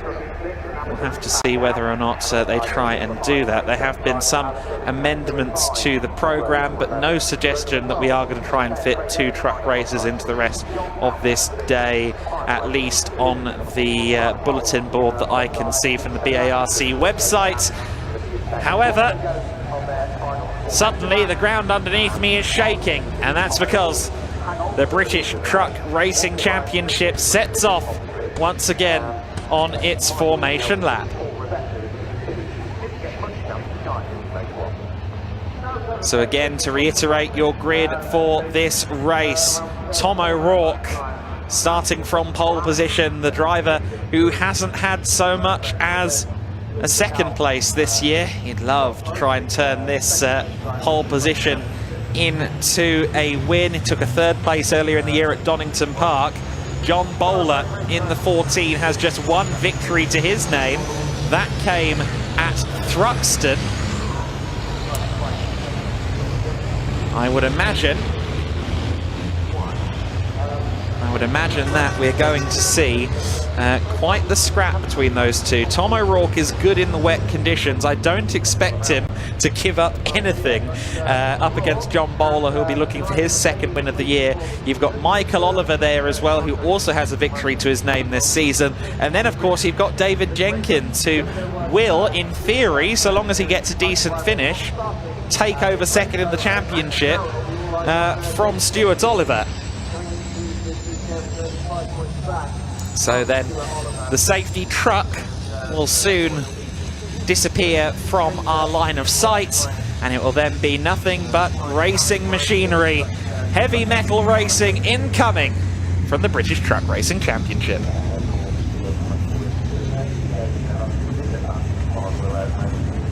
Race 2, let's hope it is a race this time for the British Truck Racing Championship. They're in 2x2 formation. It's Tom O'Rourke for the 2nd time today, who starts from pole position. John Bowler on the front row alongside Michael Oliver and David Jenkins on row 2 of the grid. The ground shakes and we go racing. It is a good start by the looks of it from the outside of the front row. John Bowler into an early lead. Bowler leading the way around the outside at Paddock Hill Bend. Can Tom O'Rourke try and find his way up the inside into turn 2? I don't think so. Oh, he has a look. Defending also from the likes of the 95, which goes very, very wide indeed. Richard Collett, who ended up in the gravel earlier on today, almost does it for a 2nd time there at Druids Bend. Meanwhile, moving up through the order, Ryan Smith as well, the number 1, well up there. We ride on board with Craig Reed in the 68 briefly. And side by side among the Division 2 leaders. Side by side between the two parties, separated by just 1 point to the Division 2 Championship.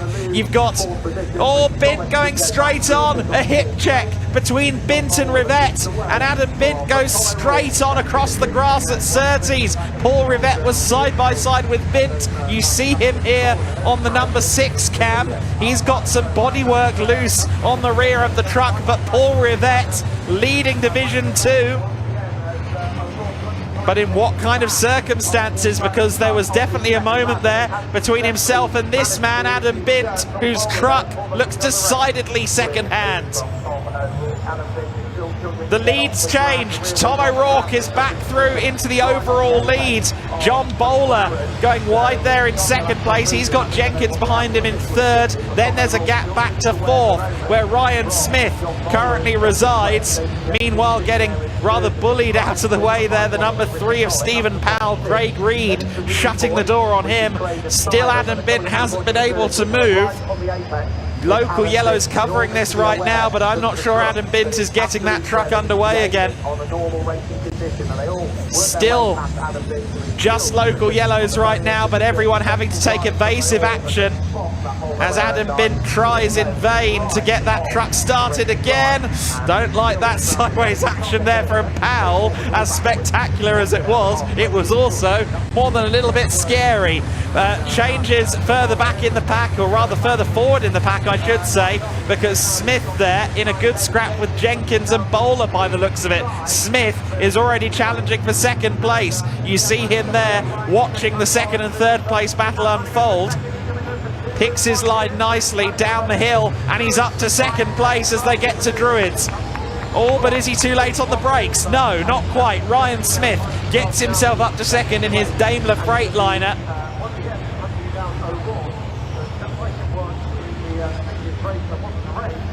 Up into second place goes Ryan Smith, the number one. How long before he's on the back of O'Rourke? I don't think it's going to be long. Red flags.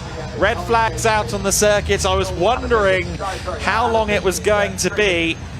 Adam Bint still stranded at Surtees. That was never going to last at Surtees and into McLaren.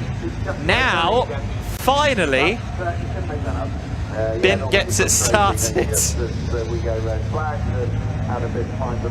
I don't want to say anything in a conspiratory way, but that was weird that he suddenly gets it underway. It's interesting that truck is now moving. Adam Bint finally gets it started. I struggle with clutch control myself, so I don't want to entirely say that that was intentional, but Adam Bint parked there for a couple of laps and now is rolling. Let's get a look then at the first lap of the race, and goodness me, there was some rally crossing there from Michael Oliver. And there's Adam Bint going off in the background after, I think, a little bit of a hip check between himself and Paul Rivett. And from there, Adam Bint would go not very much further at all. He'd slowly make his way towards the apex of McLaren, and it looked as though he was stranded, but now the number 5 is moving again.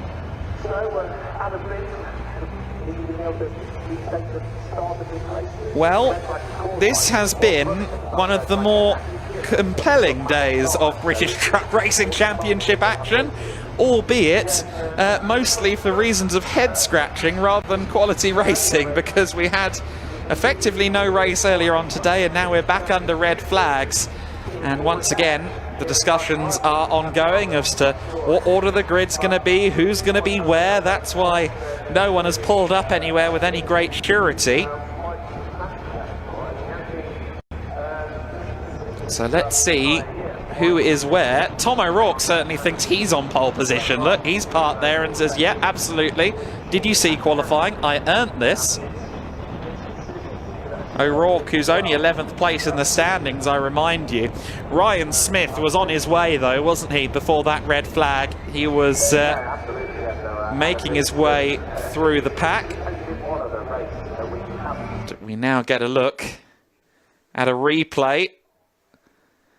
Slightly askew. There it is. We're now facing the right way. A replay then with Powell. Now, what are we looking at here? This is Rivett on the inside. Bint getting squeezed there. So there was already contact at Graham Hill Bend, which explains why Rivett's fenders were already all bent out of sorts. And then watch as they head towards the next bend. As they head towards Surtees, was there more contact between Bint and Rivett? It certainly looked like it at the time.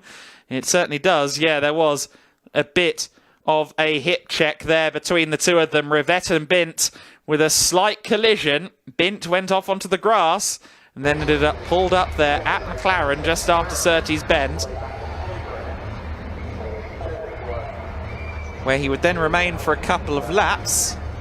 And now the red flags are out. I think it was presumed that Bint wasn't able to get started again. He did then get started after the red flags were out, and we'll now see quite what order and in what form this race will restart. One has to assume they will try and get this race restarted. I think we're expecting sunset around 25 past 4. It's currently 22 minutes past 3 local time, so we've got an hour of quote-unquote light. We've also got the Legends race after this to consider as well. But it has been a difficult day, hasn't it, in the British Truck Racing Championship. The Brands Hatch Indy Circuit, always an electric venue for these big rigs. However,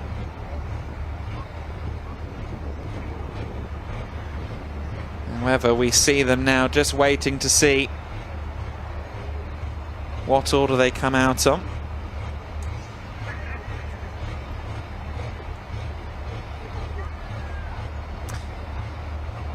So then the 15-minute race is currently what we are expecting. That could get cut. You may remember that 15 turned into 10 earlier on in the day when they tried to restart the race after the initial red flag. So that could also be a factor. We could have a reduced length race. We did get about 3 minutes in before the red flags flew, so they might reduce the race distance, but the real question here at the moment is what order will the grid be in? You can see as well that while the sun is trying its best, fighting up against the clouds, it is still very slippery out there. The conditions are suboptimal. However, I understand that Pointy isn't currently covered by a roof. He does, however, have a mic. Let's go down to Pointy.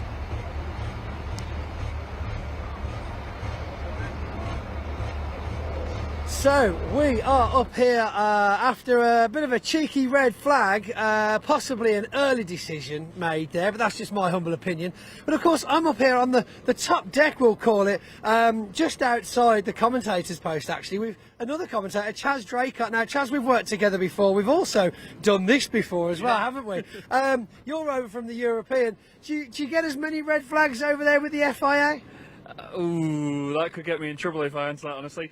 Not as many, but at the same time, you know, the racing's very different. It's very, very all out here is the best way I'd describe it. You know, the racing in the British Truck Racing Championship is phenomenal. You know, everybody just goes hammer and tongs everywhere, and that's how truck racing should be. You know, these things can lean on each other, they can make contact. It's great fun to watch. It is. Unfortunately, though, the track conditions we've had so far this weekend don't lead themselves to that kind of racing, does it? No, absolutely not. You know, there's a lot of championships here this weekend that will sort of struggle with that sort of greasy condition as well. You know, a lot of rear-wheel drive machinery, some of the heaviest machines in racing, some of the lightest machines in racing. I'm here with Legends this weekend. They weigh about as much as my little finger, you know, and they're just gliding along the surface. But yeah, they're just getting our way, really. I mean, you know, why do you even need Legends when you've got trucks? So yeah, I mean, so there's a lot of things, you know, to compare with regards to the European and the British. Obviously, a lot of our guys down there have in fact raced in the European. You know, for many years. So I mean, Stuart Oliver actually won a European Championship.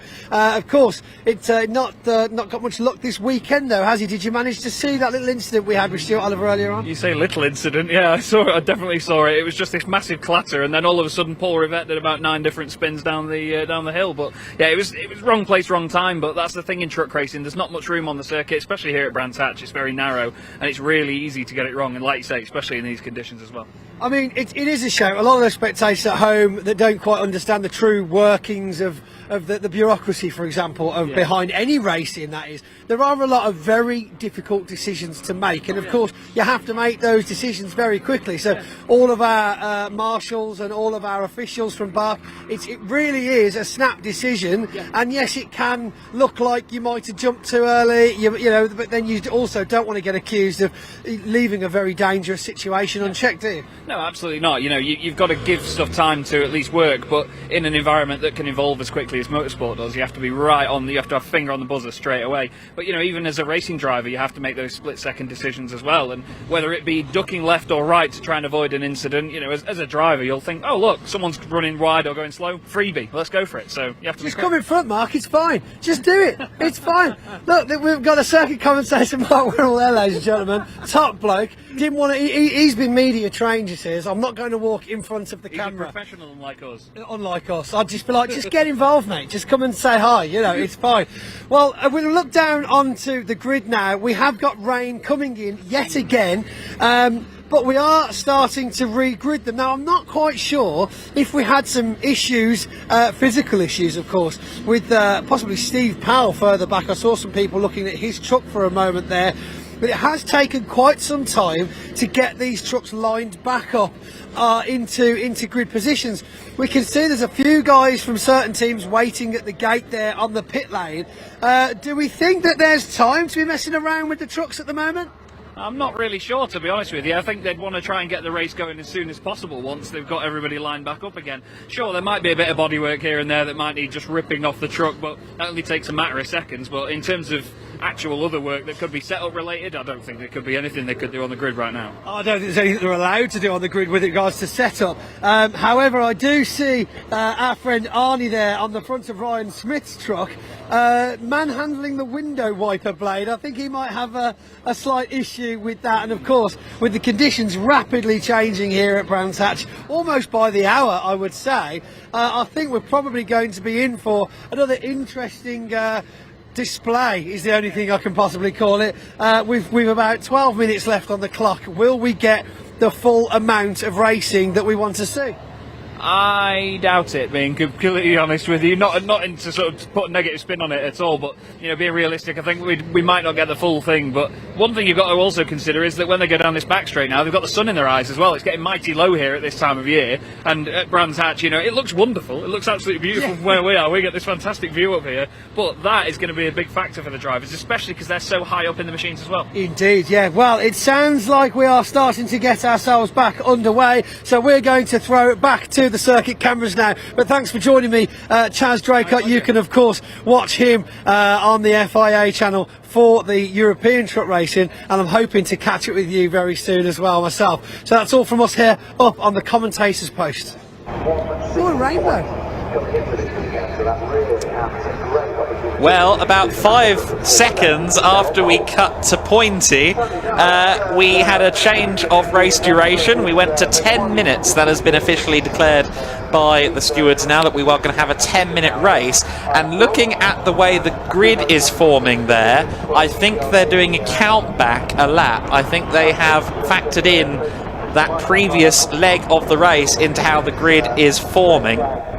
There is Adam Bint in the number 5, who of course was the reason the red flag was scrambled. Looks like that truck is ready to go, so I think we are going to see a little bit more from Adam Bint. 412 points for him, 411 for Paul Rivette, so he desperately wants to get points on the board in his Volvo Aerodyne. He's a former Division 2 champion, of course, going back to 2016, and currently leads by a point, having taken 5 wins. It's quite incredible. He's had 5 wins. Paul Rivette has had 17 wins, but Bint has been a lot more consistent than Rivette across the season.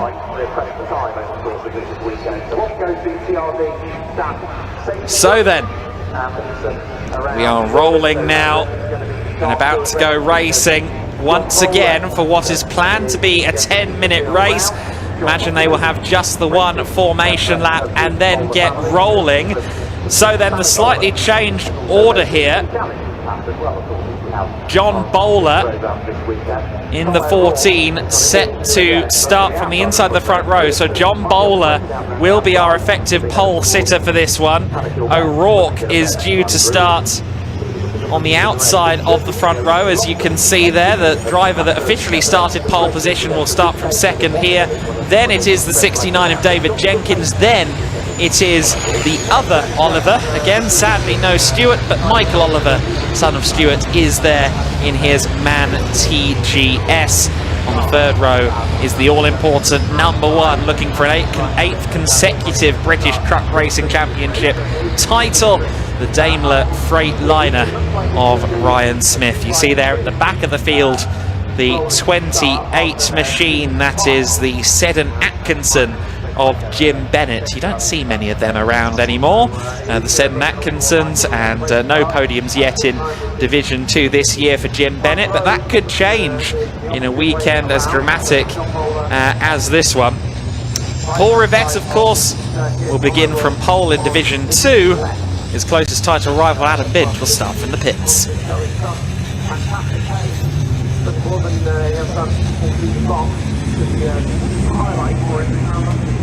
So for the second time, we are going to attempt to go racing in race 2 of the Saturday here at Brands Hatch, the British Truck Racing Championship finale. We're going to try it again. 10 minutes left on the clock after the earlier red flag, and it will be with an early lead, the number 14 of John Bowler. John Bowler with the inside line into the first corner.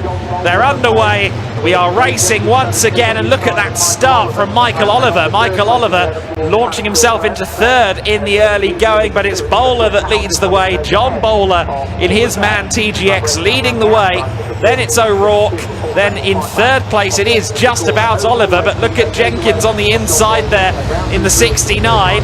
Later on the brakes into Druids. I think that David Jenkins has done enough to potentially reclaim third place. There's Rivette in the pack as well, of course, the Division 2 leader.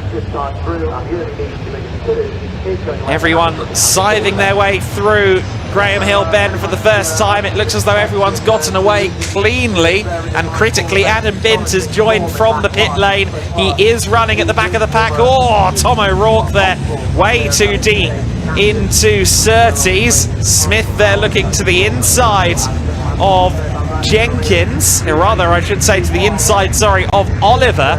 So Michael Oliver maybe having some pressure here from the number 1. Look at Ryan Smith just sliding 1,000 brake horsepower onto the Brabham straight. He's got the inside line for Paddock Hill Bend. Is it a move for 4th place? No, not quite. Oliver remains in 4th position, but keep an eye on Smith. We know he's good up the hill towards Druids Bend. Oh, but straight on goes our leader. Into the gravel goes Bowler. Can he keep it going? Come on, throttle, throttle, throttle. Oh, just about keeps it going. Good stuff from John Bowler to keep it going, but he falls down the pack. Tom O'Rourke is once again your race leader. The lottery keeps falling in his favour today. He is back to the lead of the race in 2nd place. Then behind him is Jenkins in the 69. Up to 4th place as a result of that straight line moment, of course, is Smith. You saw the 95 rally crossing there as well, the 95 machine from the 1995 world champion. 1995 British champion, I should say. Richard Collett, of course, a 2-time champion in the 90s. Richard Collett in the MAN TGX. He was the cause of our 2nd and final red flag earlier on. He'd like to get a solid top 5 finish in this race. Currently sitting in 5th position. Up into 3rd place has gone Smith then, as they come out of Paddock Hill Bend. It is once again Ryan Smith at the sharp end of that pack. He's now got to try and close in on the 2nd and 1st place competitors. Oh, a bit sideways there further back in the field. I think that was Faulkner in the 92 doing some drifting. Paul Rivette leading the way in Division 2. Oh, collision! Collett looped around there by the 89 machine. Onto the grass goes the 95 Simon Reed, sending Richard Collett into a spin.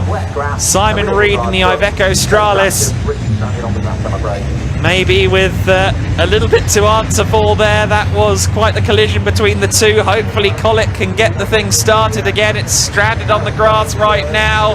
Rear wheel drive, of course, and it might be quite difficult to get that thing rolling from here. He's trying his best. He's reversing.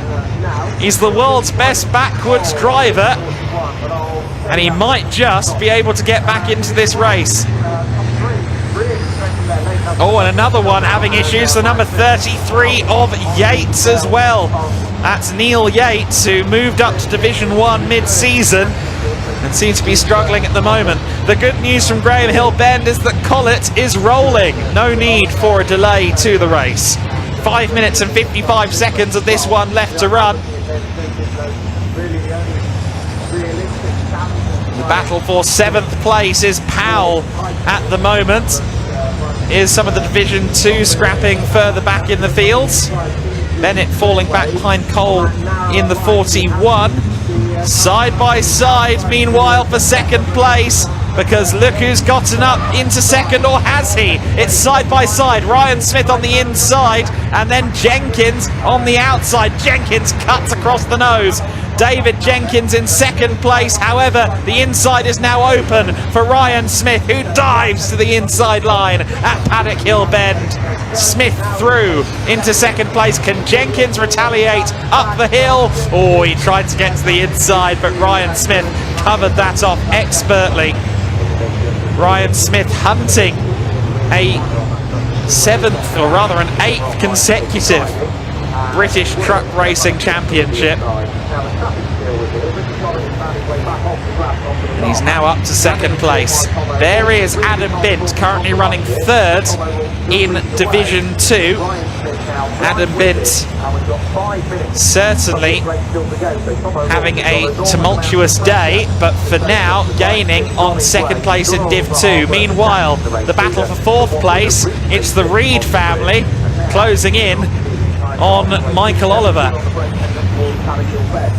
There is Paul Rivette currently leading in Division 2. He's got Bowler behind him in the 14. Bowler, who of course was leading the way before going into the gravel trap at Druids, but he's got a comfortable advantage over his fellow Division 2 runners. Oliver trying to make the number 12 GT backed machine as wide as possible as the Reeds try and find a way through. Here's the scrap for the lead though. Already Ryan Smith is on the back of Tom O'Rourke. O'Rourke, whose best finish this year has been 2nd place or 3rd place. He's just been demoted to 2nd. He could still take his best finish of the year with 2nd place. However, it is Ryan Smith who has gotten through into the lead.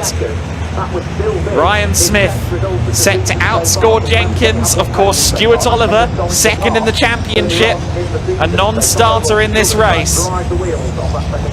And so for now, Ryan Smith is looking incredibly likely to not quite seal the 2023 British Truck Racing Championship, but definitely grasp it with both hands. He's already got at least one hand on the championship, and that grasp would only grow with a win here today. He's only got 2 minutes and 55 seconds left to go. Of course, the machine ahead of him is a back marker, technically speaking, but it's not a slow one. It is the number 95 of Richard Collett, who's recovering from his earlier spin. Meanwhile, look at the Reeds all over the back of Michael Oliver. Bit of damage there to the number 89. I think Simon Reed maybe bearing the scars of that collision earlier on with Richard Collett. So Simon Reed, the elder of the 2 Reed brothers, he missed Thruxton because of business commitments earlier in the season. Has looked very impressive at times this year. Currently sits 6th in the championship and could well move up there before the end in Division 1.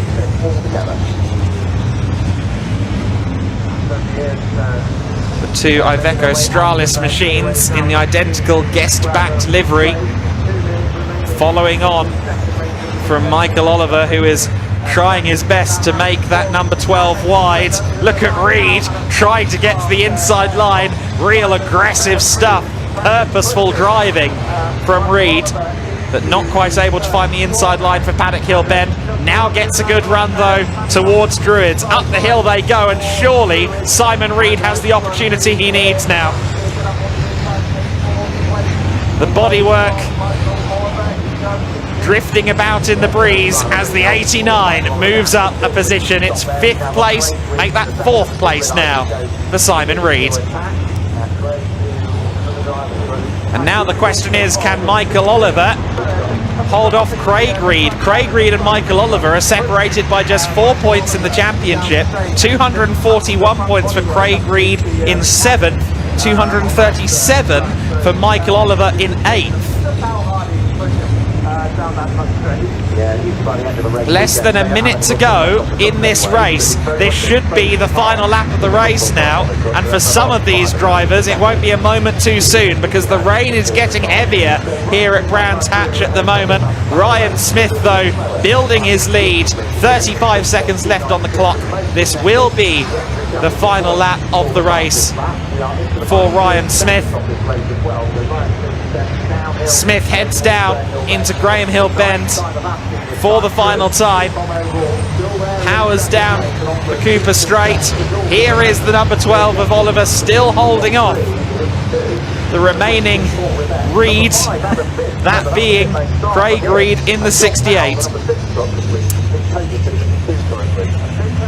Now through Clearways and Clark, for the final time comes the number 1 machine. It is a brilliant result for Ryan Smith. We finally complete a race in the second attempt of the day, and it's Ryan Smith that takes the win and takes 15 more points on his path to an 8th title. Meanwhile, further back in the pack as O'Rourke crosses the line in second, you have the recovering bowler in the 14 who's moved up to 9th position. Of course, early race leader, he'll be disappointed to only take 9th place. Jenkins takes 3rd in the 69 behind O'Rourke in the 86. And then rounding out your top 5, Simon Reed and Michael Oliver. A big win for Ryan Smith, and an equally big win for Paul Rivett as well, who crosses the line to win in the C2 class. The Category 2 championship lead is now going to be contested between the two. There is Rivett. He wins in Category 2. However, taking 2nd in Category 2, none other than Adam Bint. And with just 1 point between them coming into this race, that means they'll be all tied up. It'll be 426 points apiece for Bint and Rivett after this race. Ryan Smith it was then that claimed the win in the eventual 10-minute race that we had. Tom O'Rourke takes 2nd place, ahead of David Jenkins in 3rd. Simon Reed in the 89 taking 4th place, ahead of Michael Oliver in the 12. Then the 68 of Craig Reed, 7th place Stephen Powell in the number 3. Bradley Smith, the local youngster, from 8th place on this race. John Bowler in 9th, and Simon Faulkner rounding out your top 10 ahead of Paul Rivett, who now ties with Adam Bint in the championship in Category 2. Bint takes 2nd after starting from the pit lane in Category 2. That's very impressive in his Volvo white Aerodyne. John Powell, Simon Cole rounding out your top 4 in Division 2. The rest of your finishers: Evans in the number 10, Bennett in the 28, Collett, who of course spun early in the race, and we did also see Neil Yates across the line after his spin in the 33. I understand that as the trucks make their way into the pit lane, Pointy is primed and ready to talk to some of our racers.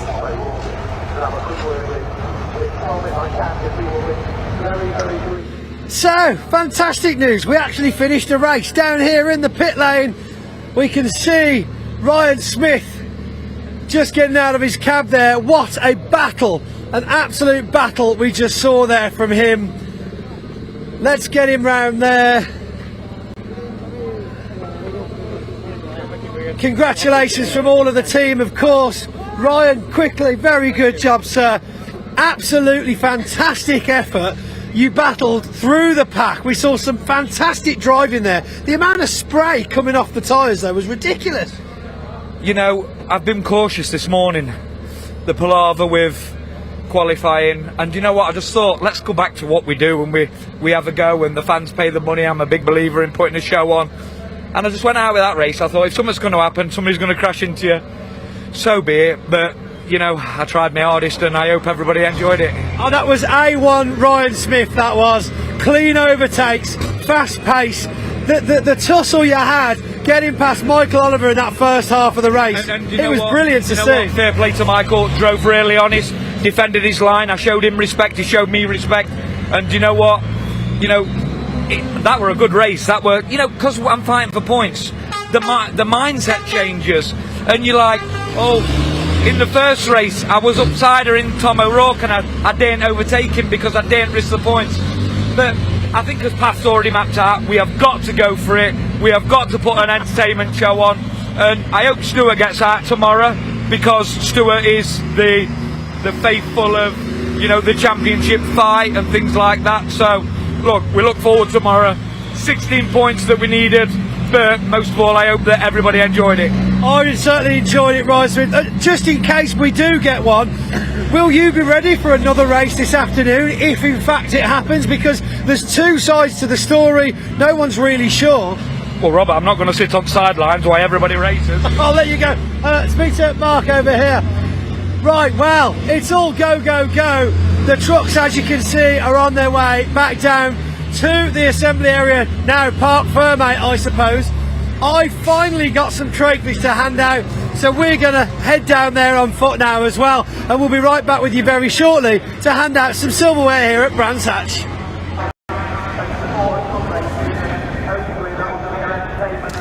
Thank you very much, Pointy. Great stuff. Hearing from our winning driver there, Ryan Smith, who extends and accentuates his championship lead. Tell you what, it's very quickly becoming dusk out here at the Brands Hatch Indy Circuit. And well, there's one more race left to go, and it's from cars that don't have headlights. The Legends Cars National Championship need to get out there really for their final race. And one thing, as Pointy was alluding to, that is up for debate is whether we might see a truck race after the Legends Cars National Championship. But the fact that that hasn't been announced yet would tell me that's unlikely to happen. So I think that we are going to have just the one more race, the final of the day for the Legends Cars National Championship. They are due for 15 minutes or a set amount of laps. I think it really will depend on what comes first, given the nature of how the schedule has gone. And we've also had confirmation through that there is going to be no extra race today. So as anticipated, the Legend Cars will close us out. Of course, it says there 15:40. It's already 15:50, but you can be sure that the Legend Cars National Championship will be out very shortly.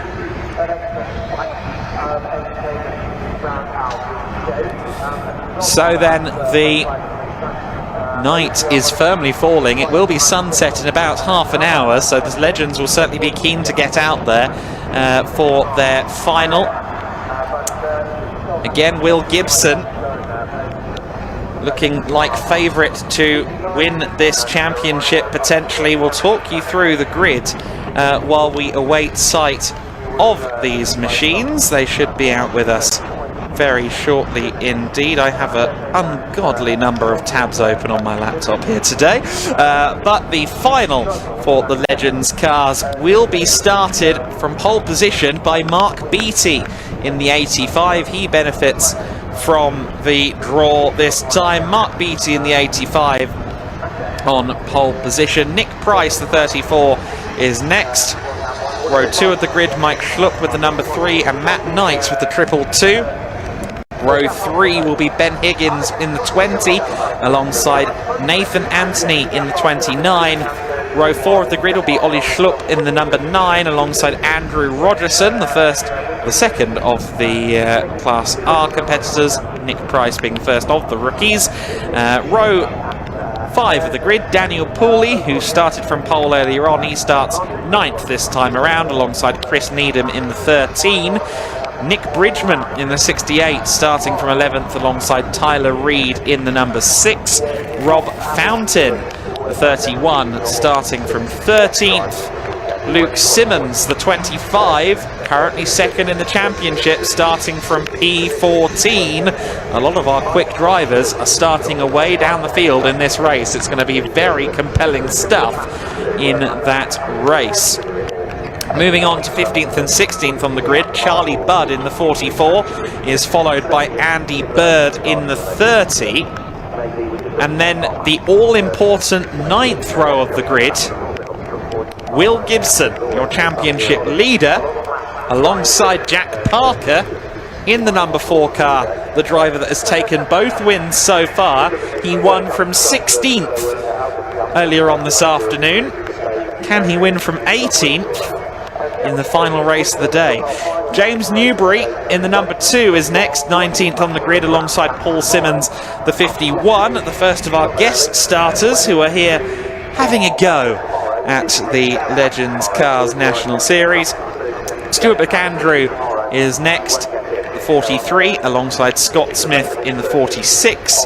Ben Hyland's 33 is 23rd, alongside Andy Phillips in the 27.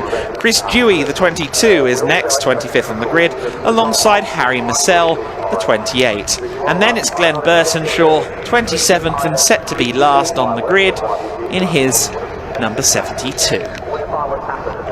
So as you can see, the Legends are lining up. The All Growth Limited Legends Cars National Championship, also brought to you by Carlos MRF and Vital Equipment, and we are set to see them out there very soon, although with this level of rainfall and with the limited equipment at drivers' disposal to combat the rain, I'm sure some of them are not that keen, to be honest. There'll be some, I'm thinking particularly of Jack Parker, who want this race to go immediately, because this is the kind of conditions that Jack Parker has been thriving in so far this weekend. But there will be others who just aren't a fan of that wet weather and would probably rather just call it a night and head to the Travelodge. Other hotel brands are available, but we will have to see. We should get this race rolling very shortly. They're in 2x2 formation with intent, and obviously the Legend cars are always brilliant, so there's no better way to round out day one of the action here at Brands Hatch than with a Legends race. Typically, at the end of a Saturday on a BARC TV stream, I will encourage anyone local to come along to Sunday and join us for the racing action. I can't do that this time though, because Sunday has long since sold out here on the Fireworks and British Trucks finale weekend.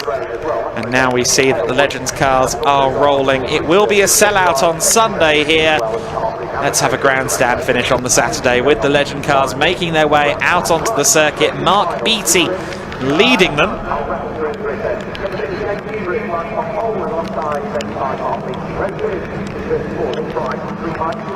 Let's see if Beattie can get his elbows out and try and hold on to a decent position in this race. I've got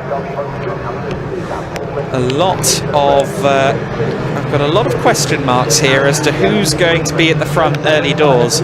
Will it be Beattie who holds on?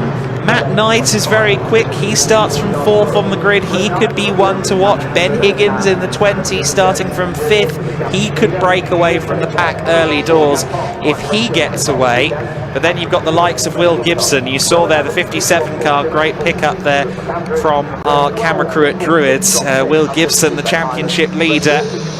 Again, I don't think he can win the championship today. However, he can take another chunk out of the championship advantage, or rather he can take another cushion onto his championship advantage with a win in this one. His closest competition is Luke Simmons in the 25. Simmons, who starts ahead of him in 14th place, but I think Simmons in 14th, Gibson in 17th and Jack Parker in 18th will be among those really working their way through the pack here on the Saturday.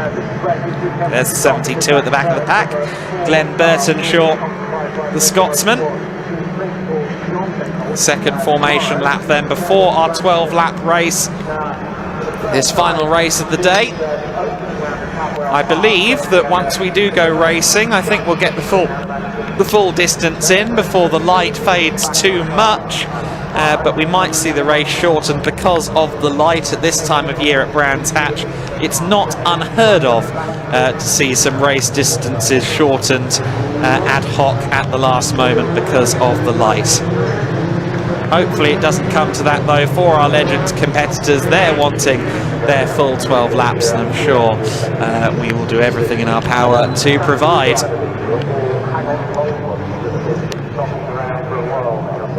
There is the number 22, the King.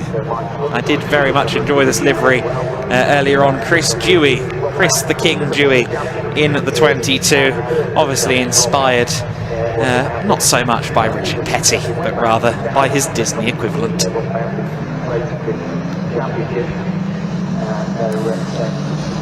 So then 2x2 formation, and this time the lights are off on the BMW 3 Series. We will go racing, this time on pole position. You have the number 85, Mark Beattie. Can he hold on to an early lead, or will Nick Price manage to carry the speed around the outside at Paddock Hill Bend? Mike Schlupp and Matt Knight could be contenders early on as well from row 2 of the grid. Ben Higgins in the 20, Nathan Anthony in the 29 at the sharp end of the pack.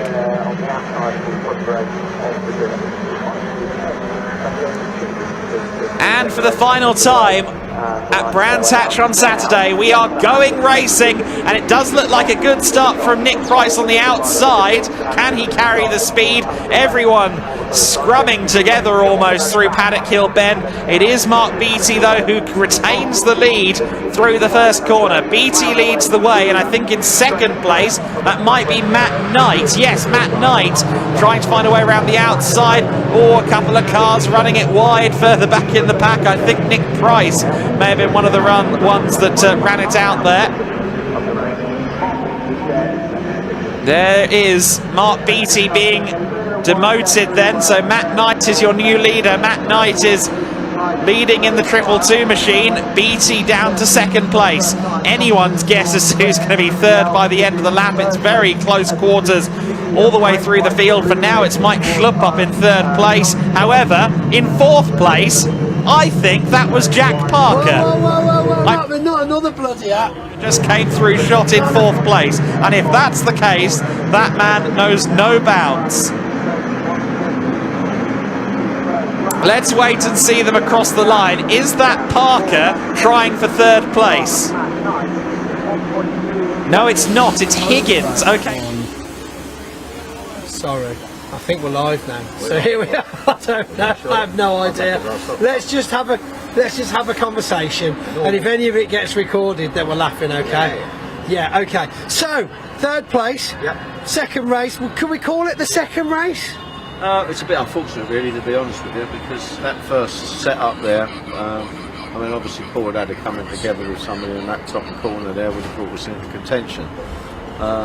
So the fact it got stopped there's no benefit really, you know, it's just a waste of fuel and tyres. Literally, yeah, literally. Other than that, so, you know, I mean, nobody really wants to see anybody go off and get anything, but when you're contending for a championship, every point counts. So just went out there with this one, and we've just found a boost leak, so that explains why it's low on power, basically. But still, nonetheless, perhaps it might have helped you slightly to keep it on the track for this race. I mean, you're finishing third place overall. It's a result. Yeah. I don't think we haven't had a lot of wet races, have we, this year? No, we've actually been quite lucky, really. I mean, we've probably had more tyre issues with overheating more than we have too much wetness. So yeah, so getting the setup right, you know, is all about it. But it didn't have a very good testing session, so.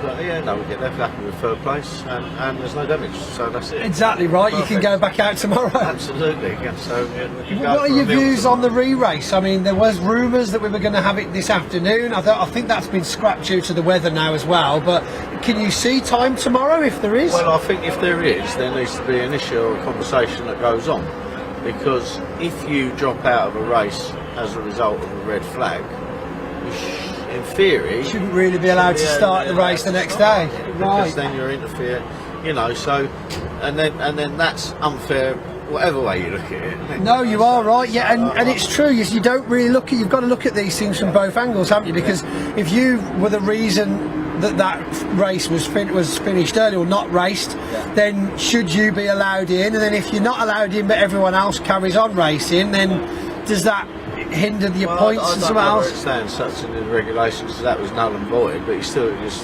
two vehicles were recovered. You don't want to say to those two vehicles you can't start the race. However, if you're in the race and they've stopped the race as a result of it, or they've been pulled out of the race, then I don't know. Yeah, like if you were to red flag it there, there was just pretend it's just happened. You're off the track now. You're not coming back on. Yeah, it's a tricky one. No, I'm glad it's not my decision, that's for sure. I think we had a similar scenario with the Thruxton race, didn't we? So there was drivers that never qualified for that. Yes. Couldn't go out, you know. So surely that should apply. But I mean, it's not being. derogative in any way. But No, of course, I think what fair's fair, isn't it? Yeah. Decision to make. Big time. And we were talking earlier on, myself and Chaz were up on the roof of the commentary box, and we were chatting about these snap decisions that, you know, some spectators, a lot of drivers are like, why have you done, why have you said that, why have you made that decision? But then I suppose it's one of those situations where you make the call, you have to make the call, it's not always right, but that's racing, isn't it? Yeah, well, especially at the end of the year as well. So I know. Every point counts. You know. Literally, and we're all chomping at the bit to get those last few, you know, advances in. They did quite well, really, everybody, to be fair, because it's very slippery out there, and it is quite hard to manhandle around. So, you know, credit to everybody. There's a few scrapes and bangs, but for the main part, it was pretty good. So, yeah.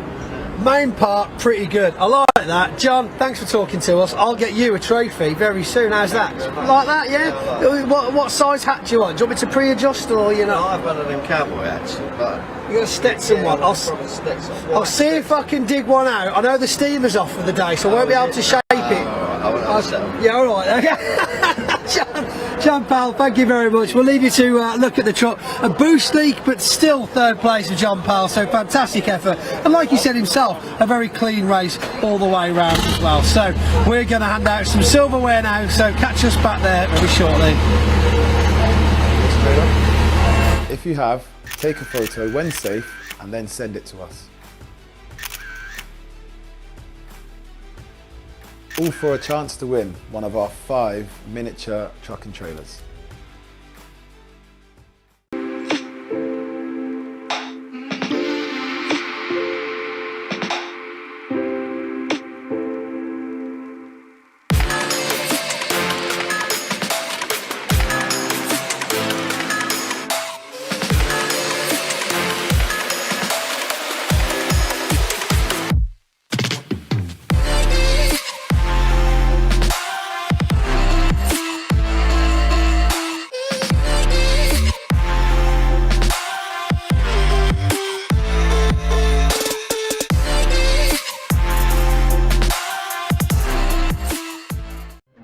Repairing or maintaining commercial vehicles, you need Total Care. Whether you're fitting out a new workshop, bringing your vehicle maintenance in-house, or thinking of an upgrade, our equipment experts will make the process simple. And with UK-wide service engineer coverage and flexible finance options, you can be sure that for workshop equipment, it's Total Care.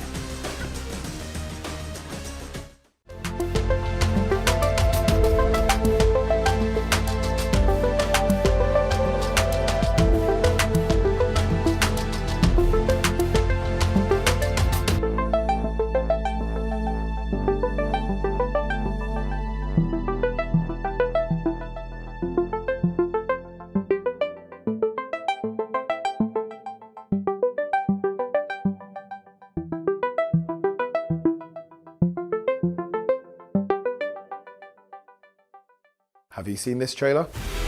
If you have, take a photo when safe and then send it to us. All for a chance to win one of our 5 miniature truck and trailers.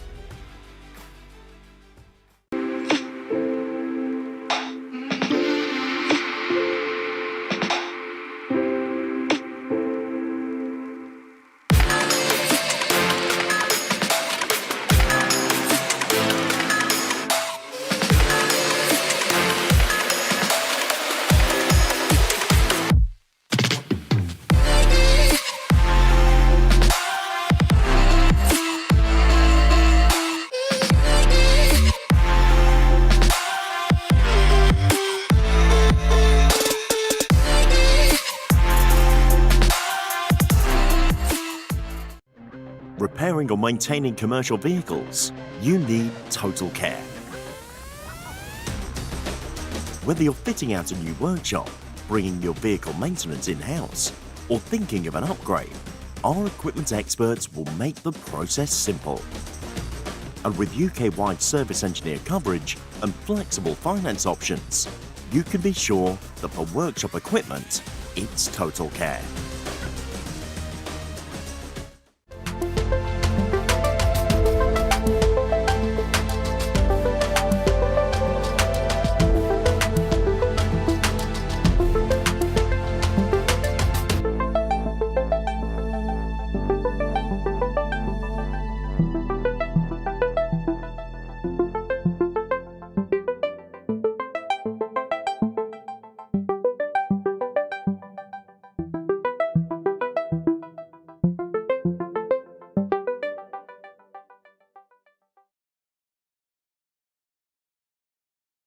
in the paddock. No one's got a clue what's going on. Yeah, no one did know what was going on the track either. Just the same old thing. It's very greasy. The qualifying was actually quite grippy, even though it was wet. But it went greasy with it drying up. But I don't know. Obviously, I was behind John, but just couldn't get. It was just a massive snarl up, and then people were just going for gaps, just getting too excited. But basically, typical British truck racing on a Saturday morning. But indeed, would you have it any other way? No, to be honest with you, it's good, but it's just bad for the fans because we didn't. I don't think we even did a lap, or maybe we did one lap. I think we had like 1.5 laps in that second the restart, but then of course they red flagged it, and race control have gone quiet. We've got no sign of whether they're calling it a race. I don't think they can call it a race, can they? No. It's just not what you want on the last weekend. But like I say, I don't think the drivers understood on the first start how greasy it was, and then went for the second one, and it's the same again. All we've got to do is behave ourselves, finish the race. Do you think there's a possibility? Now, I just spoke to Stuart about this. Obviously, as fans, as spectators, we all watched corner one thinking, right, this is it, here we go, and everybody got through. Do you think that maybe just flicked a switch in the drivers and went, oh, well, if we've made it through the first corner, we'll be all right now? Yeah, no, that's it. I think that's what it was. And then after it, all the fun unfolded. The best way to describe that, it's like Dodgems. You're waiting for something to happen. And when Ricky spun in front of me, you're thinking, where do I go? You know, because you don't know where he's going to end up. Luckily, he went onto the gravel. But no, the problem is, like I say, they're repairing the trucks, and I think, like I say, with the championship, with obviously Stuart and with Paul and that on that first race. The tensions are just way too high at the minute. There is a lot of tension. Well, Craig, thanks for talking to us. We'll let you go. O'Rourke, great start for Tom O'Rourke today as well. Tom, come on in a second. Hello. So I know he's just got super to roll. Well, first race was after lunch, and now of course we've got a red flag. Very impressive start though, and then when they did red flag it, you and Ryan were still flying away in the front. I never got a great start on the first. I think, to be honest, that I was trying to just keep it boosted and keep it at 70, and I was paying too much attention, and there was just a slight delay, and he just nipped in front of me, but I made sure it never happened the second time, So no, I think we were away there, and it would have been a good result because I looked in the mirror. And everybody was a good bit behind us. It was a big gap. It was a very good gap. Just in a short space of time. But it's not really been our season, is it, Christ? After I know you get a great start and then they get a red flag twice. All right. Saying well done. I mean, saying well done. Well, it wasn't you. I don't think we get much more than a lap done, So. Yeah, it was. I think it was about a lap and a half by the time Ricky went off that second start. And again. Still no word whether we're getting anything for that. I don't think we will. They can't classify it as a race. It's a shame. Hopefully they'll maybe have another race tomorrow.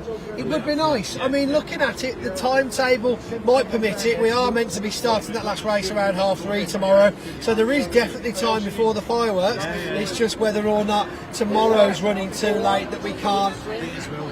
Will be a big thing. Yes, it will start to get dusk around 4 or 5 o'clock, definitely. I'm looking forward to the next one though, so I'm on hold for the next one, so hopefully we'll get more than a lap, You never know. Alright, Tom, thank you. Let's head. We can see Ricky talking to Craig Reed over here. We've got a small hammer and a big hammer. Is that going to fix it? Is that it? Yeah, that's it. Is that all we need? That's it. Fix everything with an hammer. But that's fine, because essentially if it's just hammers, then we're not in too bad a shape, right? No, we're alright. We're still running. That's good. So no major damage. No. Body work. If anybody's feet me look, we'll have that back if we can. Fantastic. Right, thank you very much, sir. Good work. Keep up the good work. Let's have a chat to Ricky over here. Hello, mate. So what happened? I tell you, it was an interesting spin, I must say, because 1 minute you were going that way, and then you kind of went and whee, did the other way. I was going the other way. I didn't know which way to go. No, I managed to collect it up all the way around the corner. I was fighting it, and it finally bit, and I went to go off like, yes, we're on his way. And then unfortunately, Jock spun me the other way then. So Jock, we've heard Jock's got a bit of damage as well. So we're basically just working our way around the paddock. We've obviously not got any trophies to do for that race, which is crazy. I mean, a lap and a half, I think, was the longest you guys were going for. We thought we got away with it until we saw that. We're like, oh no. So yeah, I mean, you're okay though. We've seen two hammers out. One of your mechanics says it's just a hammer job. It doesn't need too much work. No, I think that's it. We just jack the door back out again, and I think we should be okay. Just jack the door back out, just bend it back, right? Yeah. Went one way, send it the other way. Yeah, that's it. Yeah. Like a Rolls Royce, close it down when we finish. Oh, lovely. Are you going to do the video where you tattle your nails across it and go, roll? Is it MEM? No, I'll do the Volkswagen one. You've got a little squeak in the cab. Oh God, Rick, thanks very much. Good luck getting it back out. I'm sure it should be fine. I think we've got a completely destroyed axle over in Stuart Oliver's tent. Not looking good for him at all. But you never know. As you can see, the lads are working hard. We'll have it all. We'll be back in business. Good. And it is a full-time job keeping these trucks on the track. Thanks, Rick, for talking to us. Michael, let's have a quick speaketh to me. So, how were you in that race? Dry. Brilliant. Yeah. Good. Did you crash? I didn't know. Fantastic. Good start. Very uncharacteristic. I know. Very uncharacteristic. I'm happy with it. I think it's a great result for you. Personally, it was a brilliant result for me. As a team, it was terrible. I bet, yeah. No, there is some obviously terrible feelings in the tent at the moment, isn't there? We're all elbows deep on the back end of Stuart Oliver. Right, that didn't come out right. Just think about that for a minute. No, okay. The truck. The truck's not, really high. yeah, not great. Bent completely. But you're okay, and that's the main thing. And where, considering where you ended up in qualifying, were you a bit confused with the layout of that grid? Because there were trucks all over the shop, weren't there, that you think, this is great to have a mix-up, change things around a bit, but I mean, we had Division 2 ahead of Division 1 effectively, which was so strange. It was a mix, wasn't it? It was I don't know how best to describe it. I don't know. There was opportunity in qualifying to do a lot better than what I did. Yeah. And everyone did. Well, some did better, some did, but overachieved and underachieved, didn't they? But yeah, it was just wherever you were when the stopwatch finished, you're like, what just happened? I know. I was still making a coffee when we were doing the first fast laps. I didn't even get into it. I was good, and I was thinking, I could have had ball there. I told you about that coffee machine. You're supposed to wait until you pull up to use it. No, I got cold. I got cold feet.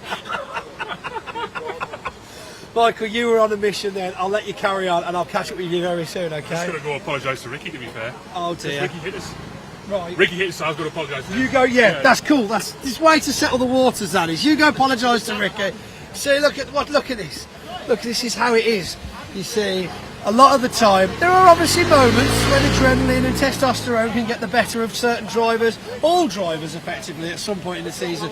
But this is what it's about. When they come off, yes, damage is damage and accidents happen, but most of the time, 9.5 times out of 10, they can have a laugh about it, they can run through it, figure out what on earth happened, and most of the time they'll end up shaking hands and just agreeing that they were both in the wrong usually. So here we are down. If you have, take a photo when safe and then send it to us. All for a chance to win one of our 5 miniature truck and trailers.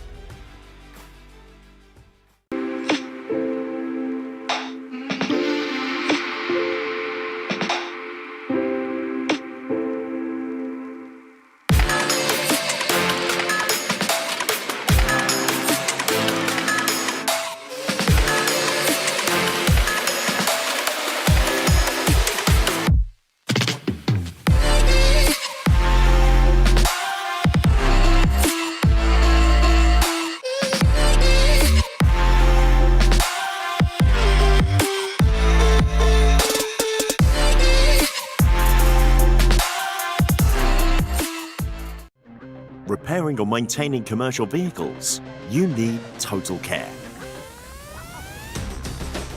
Whether you're fitting out a new workshop, bringing your vehicle maintenance in-house, or thinking of an upgrade, our equipment experts will make the process simple. And with UK-wide service engineer coverage and flexible finance options, you can be sure that for workshop equipment, it's Total Care.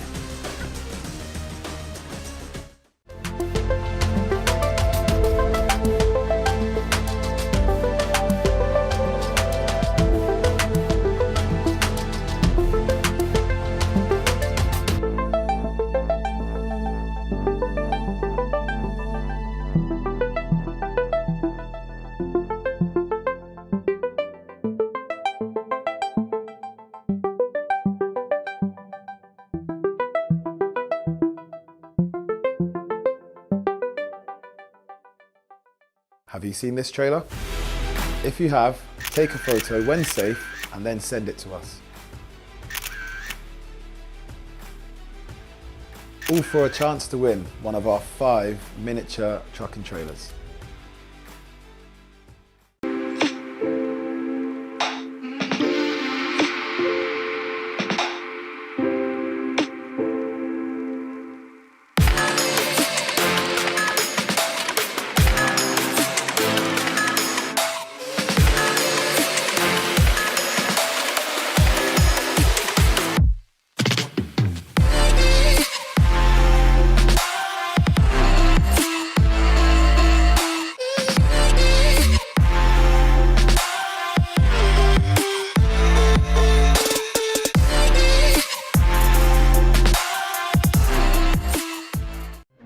Repairing or maintaining commercial vehicles, you need Total Care.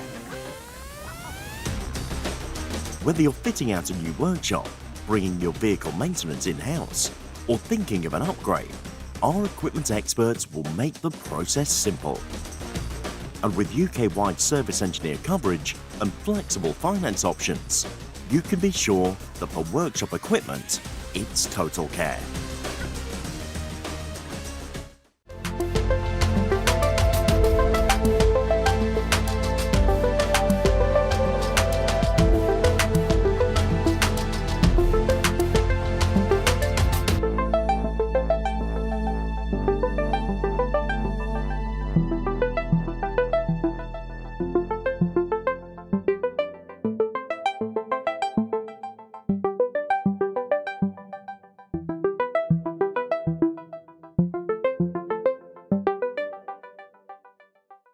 Have you seen this trailer? If you have, take a photo when safe and then send it to us. All for a chance to win one of our 5 miniature truck and trailers.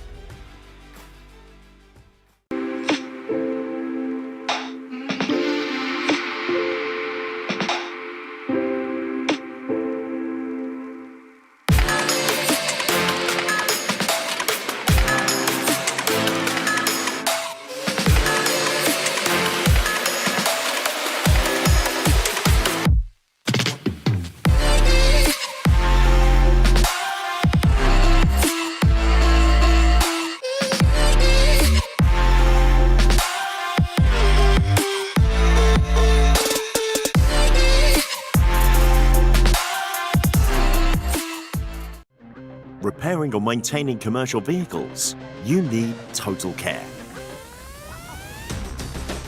Whether you're fitting out a new workshop, bringing your vehicle maintenance in-house, or thinking of an upgrade, our equipment experts will make the process simple.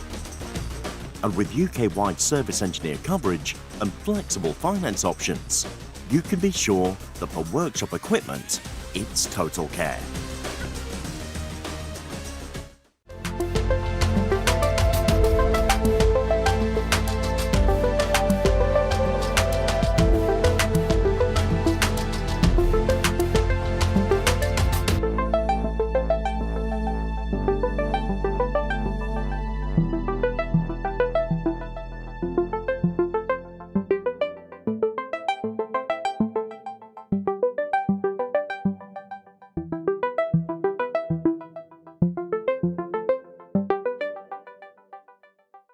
Have you seen this trailer?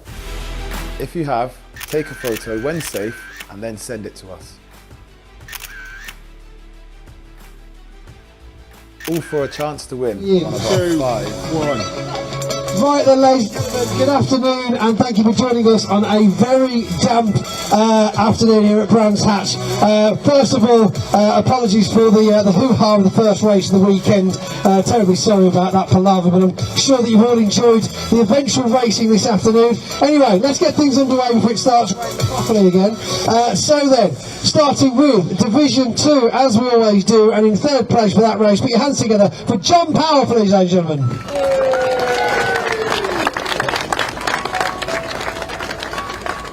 You're not John Powell. I was alright. Okay, go on then. Done the health and safety. You can have that. Yeah, okay. Just. So our technician John Payne is currently in hospital with some form of cancer, and we just want to dedicate this trophy to him. John Kane. Dedicated to John Kane. A round of applause for John as well. All the way to hospital. Hope a speedy recovery from everybody here in the paddock. And in second place then, can we please hear it for Adam Bint, ladies and gents? Probably not the right one at all, but well done. I'm sorry, I got put off. And in first place, as if you weren't expecting it, put your hands together for Paul Levett, ladies and gents.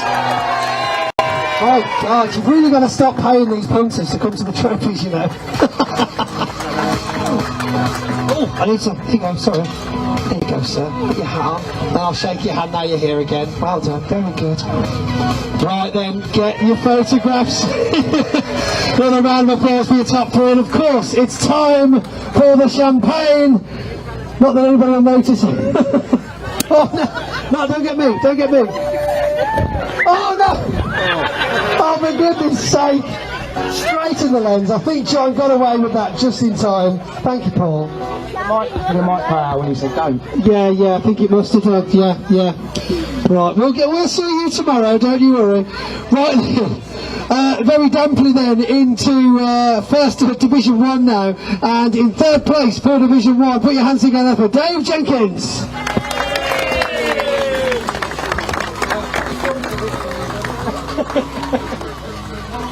And in second place, a massive round of applause for Tom O'Rourke.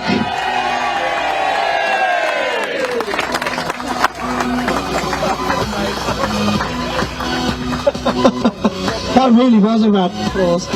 And in first place, it's Ryan Smith.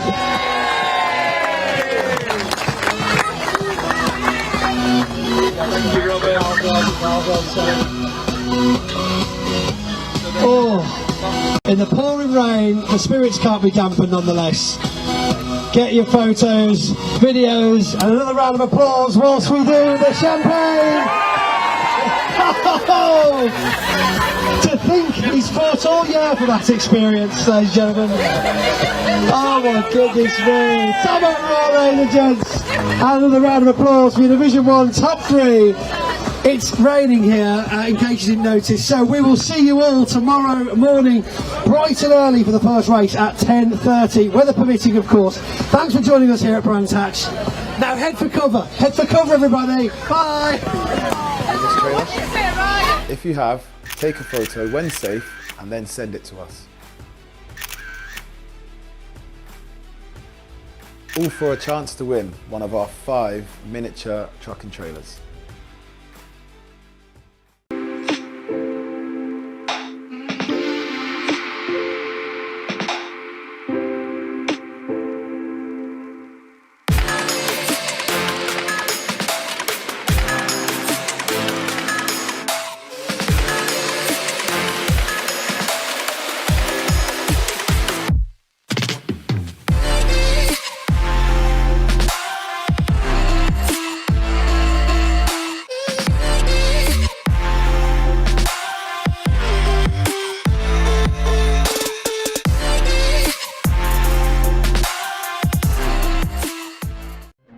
Repairing or maintaining commercial vehicles, you need Total Care. Whether you're fitting out a new workshop, bringing your vehicle maintenance in-house, or thinking of an upgrade, our equipment experts will make the process simple. And with UK-wide service engineer coverage and flexible finance options, you can be sure that for workshop equipment, it's Total Care.